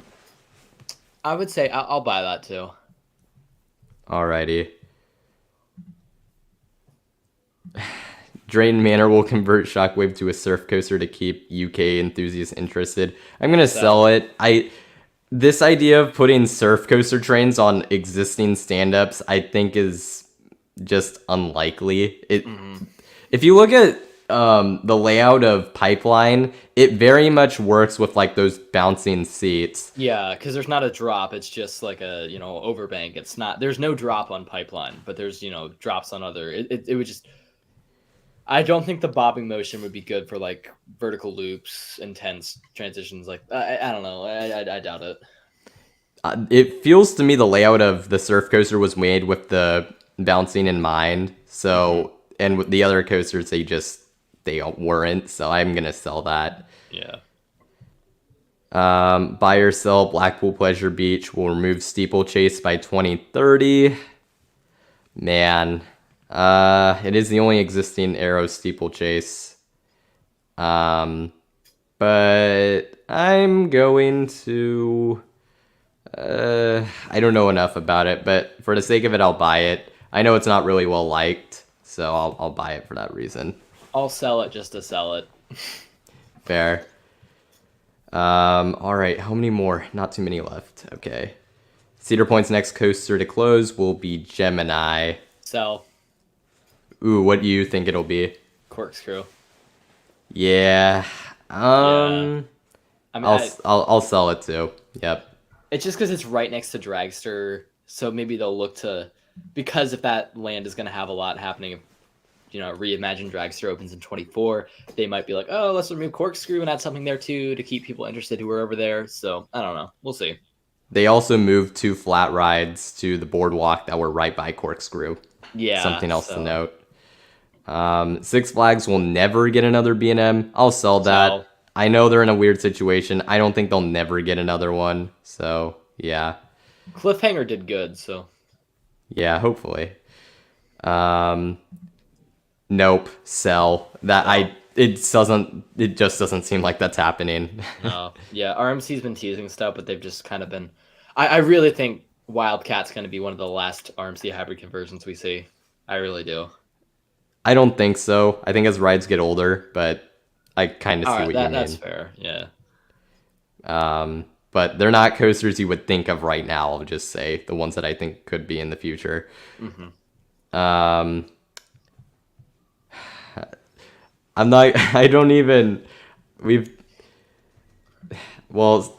Salim's not gonna like leave Six Flags on his own terms, so I'm gonna sell it for that reason. If you're saying he'll like be kicked out, I don't know. It's hard to. There's a lot of talk about this. We'll see. I am at the point where I do want to see his plan in motion for 2023, and I think we'll see if he delivers on his improvements in the areas that he mentioned, infrastructure, food, and all that. I mean, it's only 1 year, but there has to be something, I think, at least. So we'll see. I'll sell for right now, but it could happen. I'm gonna sell. I think he's leaving within the next 3 years, but I don't think it'll be that soon. He's a very nice guy. If you watched, I think Hollywood Studios did an interview with him. Like, he seemed like a legitimately very nice guy. It's just, yeah, I mean, he could learn a couple things about maybe running a business, but I mean, in fairness, I couldn't run Six Flags if I tried. I don't have nearly enough experience managing anything. But yeah, he didn't make the best decisions at all. But I think that there will be some follow through. Like, it's not just let's wreck a company and then roll with it. I think there will be some amends to the harm. But yeah, I think he will eventually leave. We'll see. Yeah, I mean, still a lot of things to be determined. I've learned to have a little bit more of an open mind after being pretty harsh, but I'm still kind of not super optimistic. I'm right there with you, I'd say, yeah. Leap the Dips will close before 2030. I'm going to sell. I don't want to see that. Yeah. It's the oldest coaster in the world. You can't close it. It's had some scares in the past, but hopefully the park's in good hands right now. Mm-hmm. Buy or sell. Palace Entertainment will acquire at least one amusement park on the West Coast in the next 10 years. I'm going to sell because I don't think too many chains are going to want to buy parks in California. And outside of that, there's not a ton of other options. So I'm going to say sell. Or acquire. Anyways. I'm gonna have to go with him on that one too. Yeah, I'm gonna say sell. Running California's Great America, it was expensive to run. California, it's just things are expensive to run. So yeah, that sort of factors into it. But I mean, I still think there's gonna be good stuff going here. So, for sure. Yeah, Great America is just unfortunate. Buy or sell. Six Flags Great Adventure will receive a new family coaster within the next 10 years. Buy. I'm actually going to sell because up to this point, Six Flags hasn't made a ton of effort. Like, they have added family coasters to parks, but I don't know. For some reason, I don't get the vibe that Great Adventure will get once I'll sell it. Unless I'm forgetting, which I very well could be, I don't think. Yeah, no, Great Adventure doesn't have a spinning coaster. I mean, no, they do not. They have a 40. They have a 40 free flip oh my gosh. Free spin. Yeah. Oh boy, I am so sorry. Okay, yeah. They have a 40 free spin. Don't know why I said 40 free flip. But yeah, they have a free spin. I don't like it. I hate free spins with a passion too, but I don't know. They're just not great. They could really use something. I mean, they have a lot of coasters. I could see something like maybe Pandemonium going there or something like, some small spinning coaster. Yeah, I think it would serve well. I don't know. I don't get the vibe they will do it, but maybe I'm wrong. We'll see. And then the last one, Falcon's Flight will open. I am at this point actually going to buy this. Yeah, they have same. legitimately dug foundations for it, there's and sweaters. the park's super controversial. I'm not gonna go into it like the actual stuff of the park, but going into it from the perspective of if it'll happen, they have the money to do it. It's funded by the Saudi Arabian prince, so they have the money to get that done, and they've put in foundations for it. Doesn't mean it's for sure happening, but it very much seems like they've been doing a ton of work to get it going. So I'm going to buy it for that reason, that it will open. So. Yeah, if you would have asked me a year ago, I would have actually probably laughed at that question and be like, yeah, no, that's not happening. But yeah, I mean, we've legitimately seen steps taken for this coaster, and I by no means think it's gonna look anything like what we've seen in the layout rendering, because I mean, how many turns are just wild mouse unbanked turns and the launch up the cliff? There's just there's a lot that is gonna get changed around, I think, but if it has funding from the government, I think it's gonna happen. Yeah, this is probably the only park out there where I literally say that money is not an obstacle. So, it's except maybe Energylandia, because they're also getting funding from the government. They're getting EU funding. Well, the only thing is I think they've built up that park enough that it will slow down relatively soon. So. Because they have to stop somewhere, I feel like, so, but we'll see. All right, that's buy or sell. A lot of great questions and takes there, so appreciate that. And with that being said, we'll move on to our Hersheypark tier list, which you in the chat can actually help out with. I'll be putting it up here. But this will be 20 Hersheypark rides. So not only just coasters, though it does include all the existing and operating coasters, minus, I say operating, Wildcat's Revenge is not in here simply because it hasn't opened. And Coca Cruiser is also not in because it's a kiddie coaster. So. How dare you disrespect Coca Cruiser? Yeah. No, you're good. But our first ride we have is Pandemonium. I am not running this, so I'm going to stay out of it. But what is your ranking here? I'm going to put Candy right up there in, I'd say, I'm going to go A tier with Candy. I think it's definitely very, very, very good. It's not, B&M Hypers aren't really my type of ride. I'm kind of into the more intense, Intamin style coasters or RMCs. B&M has just never been my manufacturer, but the thing is, you can get on Pandemonium no matter what condition and have a good time, and I really appreciate that about it. I could see an argument for B tier too, but yeah, I'm gonna say A tier. All right, okay. I don't think it's one of the, just from what I've seen, I don't think it's one of the better hypers, but I still think it's fun. If I rode Mako and Diamondback, I'd probably put it in B tier. But yeah, I think it's in Hershey's lineup, it's A tier. Wow, the chat actually, I'm surprised. I'm surprised that people are saying even B tier, but we'll keep it an A. It's about an even split for now, so we'll do that. The next ride we have is put it in F. Reese's Cup Fusion, really? Put it in F. Wow, I have not ridden it, so I can't say anything here either. So having grown up with Reese's Extreme Cup Challenge and having that been one of your favorite rides at the park, and then for them to randomly change it in 2019 for a more a ride, it's just Reese's Extreme Cup Challenge. You were competing against your friends, and it was really fun, and it had more of a competition vibe. And obviously it wasn't as it needed a refurb, but I didn't want it to be completely rethemed. The theme is just kind of cheesy now, and yeah, Stamford Bridge, I completely agree with you. The line is insane. No, like the line will be like 2 hours on a non-crowded day. So I never ride it, and like even one of my friends had like a 4 people could go on one like skip the line pass, and we skipped the line and we waited like 3 minutes to get on, and I was like, that wasn't even worth a 3 minute wait. It's just the most underwhelming thing ever. Anyway, there's my soapbox. All right. Next we have Lightning Racer, which I'll let you go first. I have written this one, but I'll let you go first. Personally, I would put it in B plus tier if that was a Okay. thing. I'll just say B tier for the sake of this ranking, but I think it's a really solid underrated coaster. But I don't know what you think about it though. I would also be inclined to agree with B tier. It's a very fun and very good wooden coaster, or I should say very fun wooden coaster.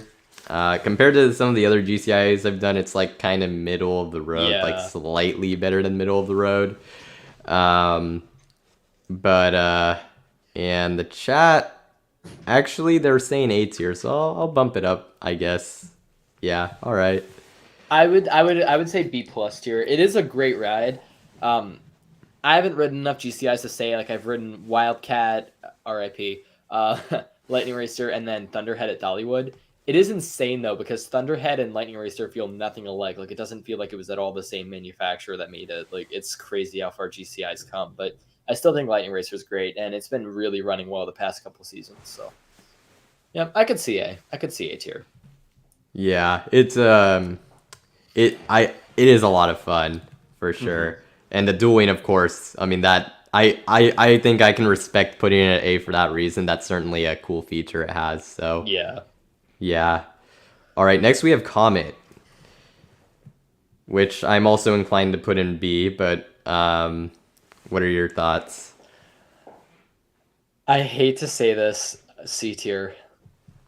I actually did prefer it ever so slightly to Really? Lightning Racer, Huh. but um, just slightly. I think I really like classic wooden coasters, and Comet's one of the better ones I've done. So It's definitely smooth. My problem is it doesn't have enough airtime for me. I don't know why. Like you can put it in B tier, feel free to, but chat it's seems just to believe it to be. So yeah. I don't know. It's just I wish it.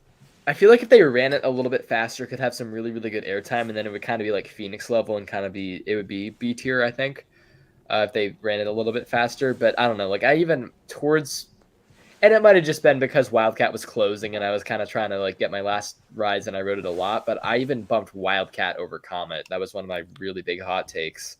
oh I, wow. yeah, Comet just doesn't do much for me. That's my only problem with it. It's a great ride though. Yeah, I was not a fan of Wildcat for my one ride I got on it. Not on here, but Hmm. certainly toward the bottom of the wooden coasters I've ridden. Not the worst, but toward the bottom, I would say. Yeah, that's fair. I respect that. It's not. It's really a coaster that like you start out and you're like that was really rough, but you really get used to it and it's not that bad over time. Especially if you ride it like during Christmas in the front row, which we can't do anymore. Yeah, I rode in the back row. I was hoping to get a front row ride before it, Hmm. closed, but I couldn't get that done. Next, we have Laugh Track. Um, I'll let you go first for this one as well. Um, I don't know, C or D. It's not great. It's not bad. It exists. I barely, I mean, with as much as I go to Hershey Park, I very rarely will ride it. Maybe on a day if it doesn't have a line, I'll just kind of stick it out just to ride it. But I don't know. It's just, it's not one I ever really run to for sure. Um, let's settle with C tier. It doesn't suck, but it's just not great. I'd put it if there was like sort of a C minus low C tier. Yeah. That's probably where I'd put it because as far as spinning coasters go, I mean, I do like that it is indoors, so that's why I put it in C tier. Because had it been outdoors, it certainly would have been D tier. Um, I like all the little theming there, but um, some are saying D tier. And you said settle for C tier, right? Yeah, Or but I could also see D tier.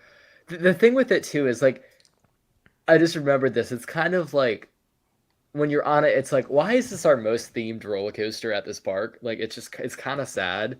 Like that spinning coaster is the most themed. I mean, it makes sense because it's the easiest to theme, but I don't know. I guess we'll put it in D tier. Okay, I'm good with Based that. off chat. So all right. Sky Rush. Is there an S plus tier? I mean, not quite, but we can put it in S. Okay. Yeah, I think we're both in agreement. This is my favorite coaster there. Well, I don't know if that's your take, but that's my take. It is mine as well. And I know it's not everyone's favorite coaster, but looks like there is people are in agreement. So S tier it goes. Oh, coaster post.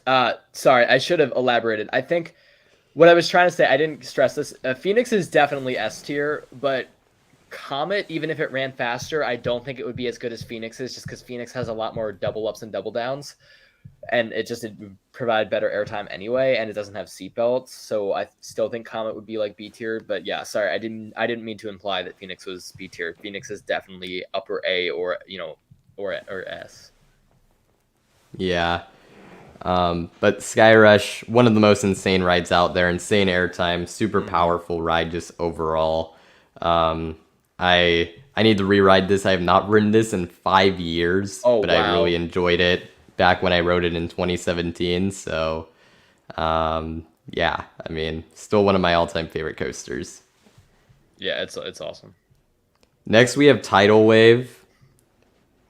Tidal Force, I think. Or sorry, Tidal Force. No, you're good. I'm sorry. I didn't. I rode this too. That's the funnier thing, and I didn't even. Yeah, I feel bad. I wasn't trying to be like a jerk. Like, actually, it's Tidal Force. No, but yeah, no, I'd say it's a good. I don't know. I'd put it in C or B. It's a really fun ride for what it is. I'm gonna put it in B. The drop is like, I think it's the tallest one I've done of any water ride. I'd like to say it's pretty big, and that splashdown is just insane. Certainly a really memorable ride. And also you can correct me. That's no problem. I have no problem with that. I'm wrong. So, you know, but, Tidal Force it was a memorable ride experience, even if it's relatively short, relatively simple. So, it's D just tier. Those kind of rides are just so much fun. I mean, you just look around and there's just, when you hit the splashdown, there's just water enveloping you. It's so cool. Yeah. Yeah, it's a good one for sure. I don't know how much longer it has, but I hope to ride it again before it goes. So I wouldn't worry too much about it. At first, I was like, I don't know, but they just repainted it this year and they gave it a complete new splashdown section. So I think it's good for at least another 5. Right, yeah, I forgot about that. Good thing to bring up because yeah, they did. That is definitely a good sign. I would still watch it. I wouldn't be like, oh, we're good forever. But yeah, I think we're fine for. It's been fairly reliable this year. It was much better than it was in 2021. I think they did some work on it, but yeah, I think we're fine with Tidal Force. It's kind of an icon at this point too. But I don't know. Yeah, I think we're good for now. Alrighty, next we have Jolly Rancher Remix. I didn't even ride this when it was Sidewinder. I have not ridden it as Jolly Rancher Remix, so I'll let you take this one away. I'm gonna put it in C tier. I think the theming is cool, and it rides a little bit smoother, but I just can't get over the fact that it's a Vekoma Boomerang, and I kind of would have just rather them scrapped it. I like the coaster a lot. But my personal take on something is that theming just doesn't carry a ride. It's got to be a good ride, and I don't know. It's just it doesn't belong. And I think when the paint starts to fade a bit, it's just not gonna look good. It's gonna look pretty bad. It clashes. Like the ride looks good now, but it's gonna clash over time, and I'm a little bit about it. And I kind of got over. Originally, I was like, "This is awesome. I'm so glad this is happening." I've kind of gotten over that now, and I'm more just like, okay, it exists. Yeah. Chat is kind of between D and B, so I think C works. Next, we have Great Bear. This is one that I also have in B tier. What's your take? B tier, wow. I could see B tier. I'd say upper B tier, lower A tier is where this kind of belongs. I would put it in A tier personally. I think it's a really good invert. It is short, and it's kind of people say it's really unique, and it is kind of with the helix and the ending. But I mean, in between, it's drop, vertical loop, Immelman, 0G roll. It's not much uniqueness. I don't know. Chat seems to say it's A tier, so I think we're actually gonna go for it. Yeah, I think that's good. But like, yeah, B plus or like A minus would be kind of where I think it's where it is. Yeah. I'll admit, it's one of my least favorite inverts out of the ones I've written. I've had a pretty good group of inverts I've written. Raptor, Banshee. Yeah, Raptor's amazing. Which I am a Banshee fan. Batman the Ride at Six Flags over Georgia specifically. Silver Bullet, and I actually do like Silver Bullet more than this, which is a pretty hot take. Hey, I respect it. And then Batman at Magic Mountain, which I haven't written in years, so I need to rewrite that. So that's currently my least favorite, even though the Batman clone at Over George is my favorite. So that's kind of interesting. But yeah. Next we have Hershey Triple Towers. I know it's 3 different rides. I wasn't gonna make a separate one for each. I saw this and it had a line, so I skipped it. But what's your thoughts on this one? I mean, I love it. It's not my home park. It's a drop tower. It's cool. It's fun. I think the Hershey Tower is the best one. You get a very good view because you're suspended, at the top of it for about like 5 to 10 seconds. You get a super, super, super nice view of the park, and it's just beautiful. Like Hershey doesn't let you film on rides, but that's definitely one time that I'd be like, I mean, I'm not going to film on it, but that would be one time that I'd be like, oh, I really wish I could like just go up here and get shots for like 5 hours. Like, it's so gorgeous, the view you get from it. Ride specifically, I would put it in B tier. I think it's a really fun ride. It's not like it's really fun. You do get some airtime on it, surprisingly too, but I don't know. It's not the best drop tower out there. Yeah, this one shoots you up to the top, correct? Yeah. Okay, so I have done something like it on a smaller scale. So I would probably put that in B tier as well then. Mm-hmm. I think it's the best flat ride we have at the park, but again, that's not saying much because Hershey. We could use another like thrilling flat ride, like something like a Zamperla or an Intamin. Yeah, for sure. Next, we have I decided to include one water park attraction on here, and that is Wave Breaker. Breaker's Edge. Breaker's Edge. You're good. Dear You're Lord. Good. You're fine. You are fine. No worries. I knew as soon as I said it was wrong, but yeah. Breaker's Edge. What's your thoughts on this? I actually love Breaker's Edge. It's a lot of fun. You actually get airtime if you sit in the back of the boat. You can't always do that because it depends on like your weight and how your group is distributed. They kind of because you have to be in certain areas. I would say B tier. I almost on a hot summer day you can almost put it in A tier. It's a lot of fun. It is a lot of fun. But I'll probably check this out. This will probably be the only ride there in the water park I do the next time I visit. But I've become a big fan of water coasters after Holiday World, so I'll check this one out. I would say if you do the water park, sprint there as soon as it opens, do it and just get out because the water park is so crowded. It is insane. Like a 30-second water slide will have a 2-hour line. It's crazy. Yeah. Next we have Wild Mouse. I think we all know where this is going. Just put it in F. Just get it over with.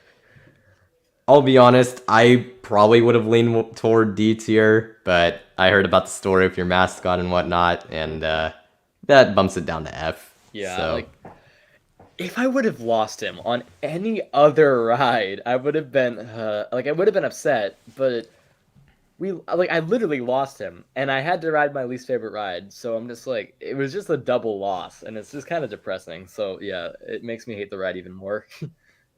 But anyway, hopefully we get him back. We'll see. The next ride we have, which the picture came out not so good for whatever reason, is Storm Runner, which this one's, for the park I might see it as S, but I'm going to go with A for right now. Yeah, I can see that. Objectively speaking, taking my bias out because I really do like this ride a lot. I say yeah, A tier is respectable. If you want to put it in S, I'm cool with it. I'm like really close No, it's between it. okay. It's all right. Well, I think Stanford Bridge Skyrush says S, so it is really good, but I'm actually gonna say A. Objectively speaking, taking my bias out of it, I'm gonna say A.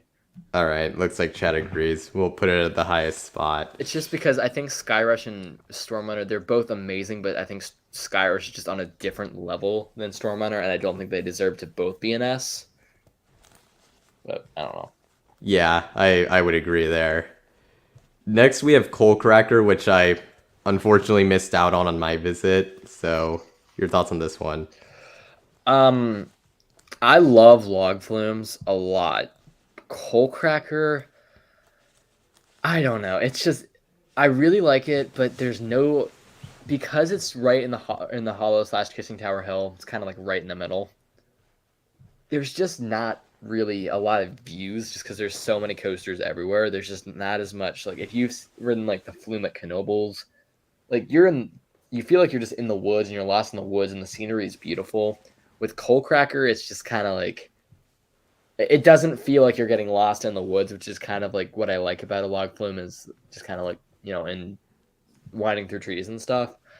So the ride is a lot of fun. The drop actually there's airtime after you hit the drop. There's like this one weird little hump, and you actually get some good airtime. Kind of hurts actually. Like you can it slams you down pretty hard. It is pretty forceful, but I'll say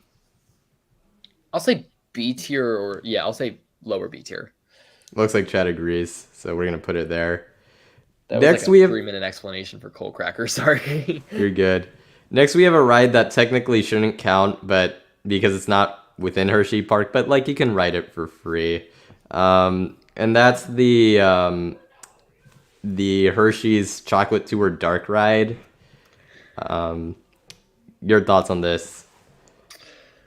Honestly, so I usually in the summer I just go to the park super early and I'll like marathon this ride before Sweet Start happens. And I've just done it so many times at this point that it's just kind of like whatever. And I like sometimes will just listen to music on it instead of just listen to Alex tell me how chocolate's made for the millionth time. But it's a lot of fun. I'll put it at B tier because it's a solid ride, especially for people who are visiting Hershey. I think it's great. I would highly recommend you do it. Personally, for me, I'm just like whatever. But I'd say C, upper C, lower B. I actually would say B. I actually think it's I enjoyed it quite a bit. Yeah, it is an Aero Dark ride, so that's pretty cool. Dang, some people don't like it, so that's gonna drag it down to C. What do you guys have against Shakator? I mean, I know it's kind of boring, but like, I will say the animated characters are a little bit nightmare fuelish. oh yeah, no, there's this one cow that will stare directly into your soul that is terrifying, but you get free chocolate at the end. Like I know it's not part of the ride, but you get free chocolate, guys. Free chocolate. I think we should put that back up to B. That's free chocolate. Yeah, But then again, Halloween. kind of it's all over the place, so I'll leave it in C. Okay. Next we have Trailblazer. C tier. This one's D for me. It's Really? it's my second least favorite mine train I've done. Oh yeah, same. But I don't know. There's nothing bad about it. It's running really smooth, I think. All right, chat will sort of decide for Trailblazer. A. Someone said A tier. I think that was for the dark ride. Oh, okay, gotcha. Also D for Trailblazer. It's just like it's fine for what it is. I'm not even saying it's bad, but it's so short. Scenery's okay, but like yeah, I mean it just sort of exists. It's nice for the like sort of kids and families, but like the best part of it is when you're going up on the mid-course, and I don't even know why the thing has a mid-course because it's so short, but you smell the barbecue place, and it's just like a really nice just like whiff of barbecue. So that's, I don't know, maybe that's why I put it at C, but yeah. Yeah, that's fair. That barbecue place, I actually like it quite a bit. That's what I ate when I Same. was there. So I yeah.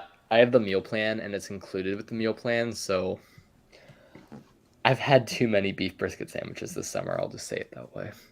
Hey, I think that's what I got. So way back when. So Yeah, yeah, brisket's the best thing. The ribs and the turkey, like the half chicken, literally, it'll take 4 people to eat it. It's huge. Anyway, there you go. Next we have Fahrenheit. This is an A tier for me. Where do you put it? I would put it at A tier. It's really, I think it's a solid ride. It's really, really good. Alrighty. We'll see if Chad has anything else to say, but I think that's probably going to stay. So I'm probably just going to move on to the next one, which is our next flat ride, Claw, which I have not ridden. The Claw, that's what it's called, right? The claw, yeah. It. I mean, for me, I wrote it before I've ridden like a Giga Discovery or something, much larger scale by Zamperla. I rode, I think it was like Harley Quinn. Forget the name of it. Harley Quinn in New England. Spin Sanity, I'm pretty sure. Yeah, that sounds right. But I rode that after I rode the Claw, and I was like, oh my gosh, the Claw is like a baby, like a little baby ride compared to like Harley Quinn is just so much more fun, and it's a much better pendulum ride. I think the Claw, it's fun, it's unique. I would say, yeah, I think C tier is good. You're kind of hovering it over C tier. I think I was like, I'm trying to gauge, like, I'm like, where do I think it's going to go based off description? the complicated Grant rant. I'm sorry. Someone said Claw is D tier. I could see that. It's kind of underwhelming. I've only done one of these type of rides. I generally do not prioritize flat rides whenever I go to new same. parks far away, but sometimes I'll get one in, although the only one I've done was at Santa Cruz, so. Yeah, the only time I've ever gone to an amusement park for like a day and prioritized a flat ride was Zumanjaro at, Great Adventure, just because it's the tallest drop tower. Drop towers I actually will try to do. I'll try to do like fun. dark rides and drop towers. Well, dark rides more than drop towers, and then water rides too. So it's not like I completely like go for only coasters, but yeah. Next we have the Kissing Tower. I wanted to get either an observation or transportation ride on here, and so hence I picked this one. Where do you put it? D. All right. I did go on it. I think it gives some pretty nice views. So if you're into like taking pictures, it'd be higher, but I would say My more problem footage. with it is because I do try to take footage on it, and because the windows are like a kiss shape, it makes every single object a little bit distorted. So I'm just like, ugh. Like I get why they're that shape, because obviously it's iconic, but because they're kind of 3D and they curve a bit, everything looks a little bit distorted, and I'm just like, like I really want it to be like a clear shot of something and not really forget what it was, but like yeah, I think it was like Coal Cracker. No, it was like Great Bear's Helix or something I was trying to get, and it just looked really weird. I don't know. Oh, that's unfortunate. I can see C tier. I mean, it's a fun ride. I really wish it had just been like a giant drop tower. That'd be insane. Yeah. But yeah, I mean, I can respect it for what it is. I have a couple gripes with it. I'm going with the chat on this one because I would have given it C. And the last coaster we have is Super Duper Looper, which is C for me. What do you say? I was gonna put it in C too. Yeah, it's solid, but it has a very unnecessary trim brake. It's so random.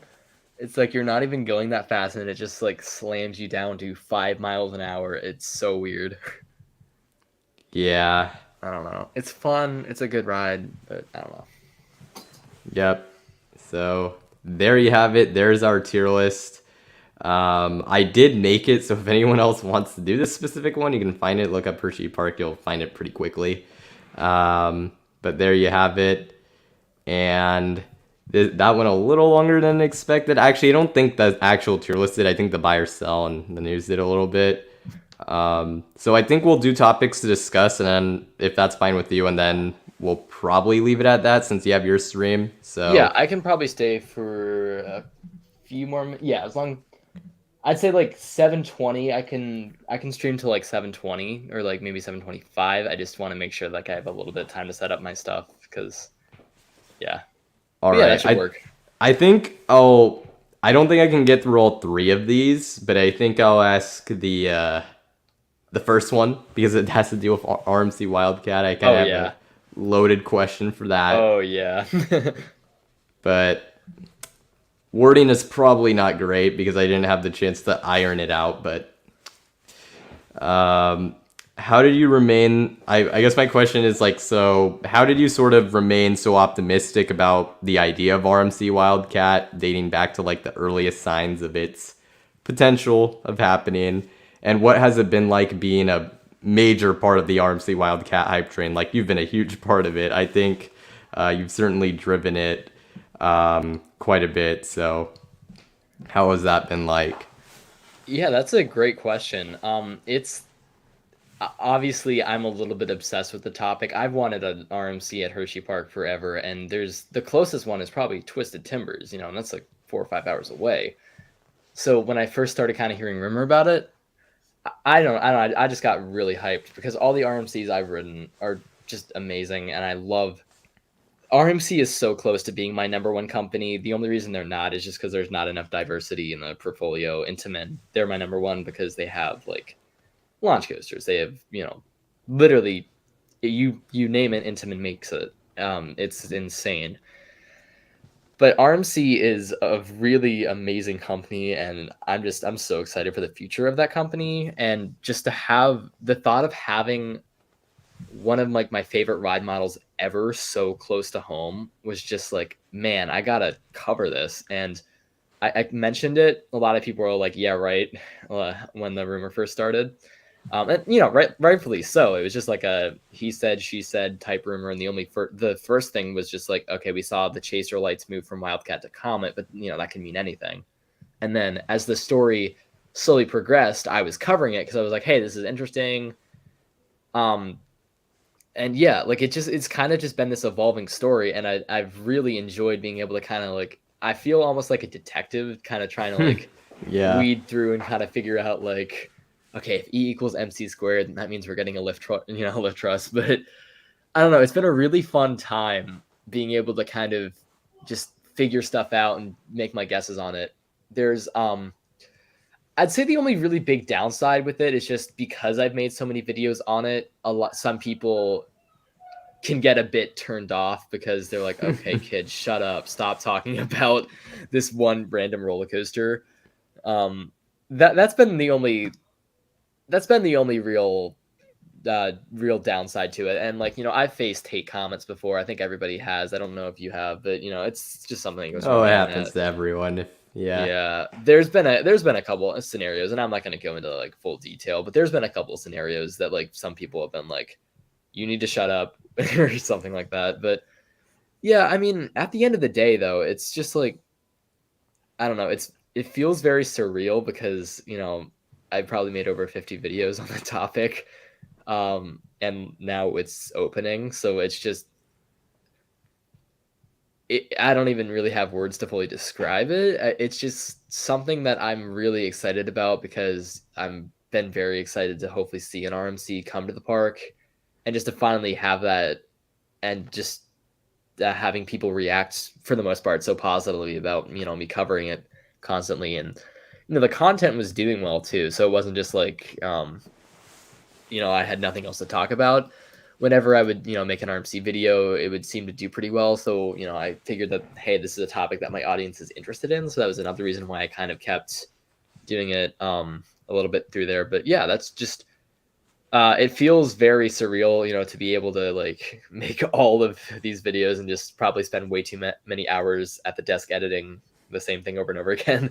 But yeah, it's just, it's, yeah, I'd honestly at a loss for words. And thank you very much, Coaster Runner. I really appreciate that. That means a lot. But yeah, that's kind of all I got there. It's definitely, I'm going to use the really, really, really overused term. It's been a roller coaster of a ride for sure. There's been, you know, times where it's been like, what's happening here? It's been a little bit confusing. And there's been times where I'm not sure of myself. And early on, there was definitely a couple times where, and I don't mean to give you like my entire life story here, but early on, there were definitely times where I was like, could this be GCI Titan Track and not RMC? And like I've made 10 videos on this, and it's not gonna. And what if it's not RMC? And like, what if that happens? So that was definitely something I was definitely worried about, because I was like, is my channel just gonna like die after people would find out that it's Titan Track or something?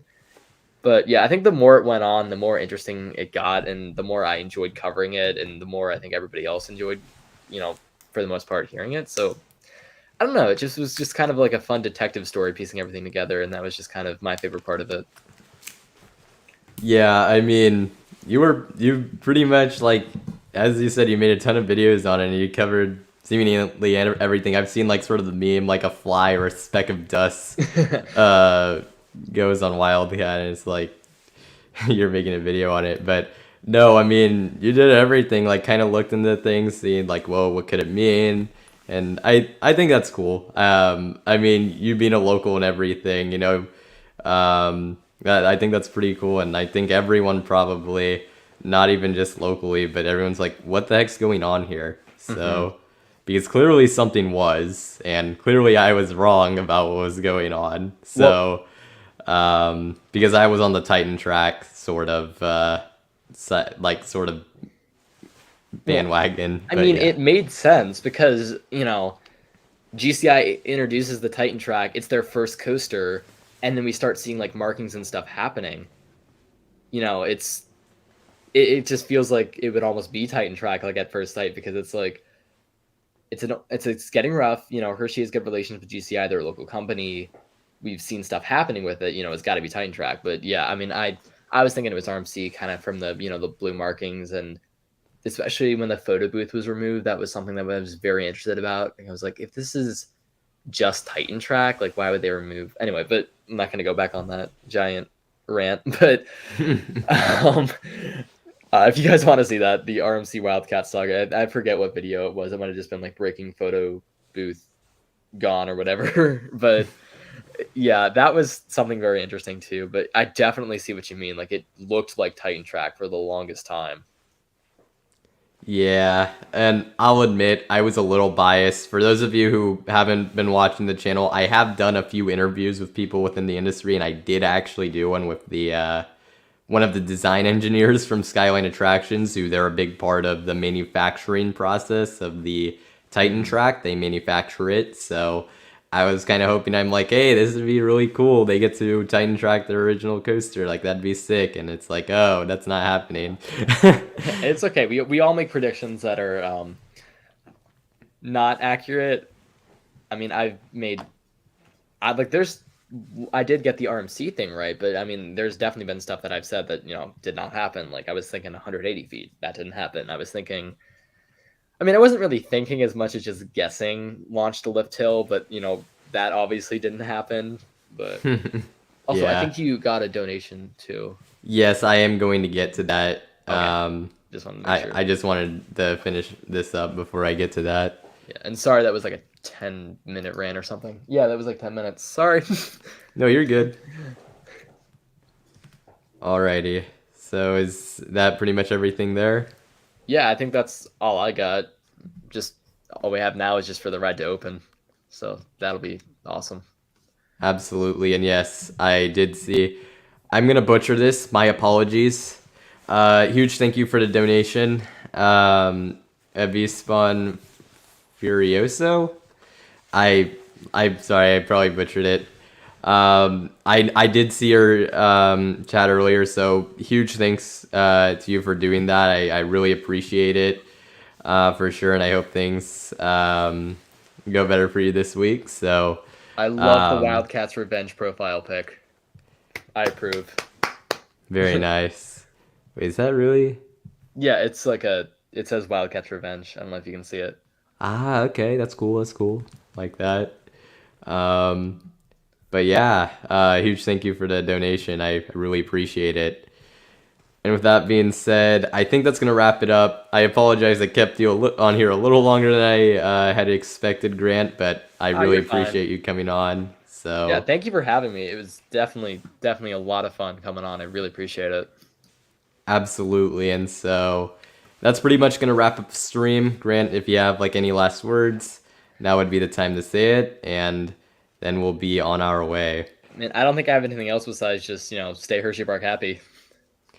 And I guess I'll just say, for any of you watching this, make sure to check out Grant's stream. It'll be not too long after this, about like 40 minutes or so. So I have a link in the description. You can also just go to his channel and find it. So make sure to check that out, and make sure to subscribe to Hersheypark Enthusiast. You've been an amazing guest, and Thank you so much. Appreciate it.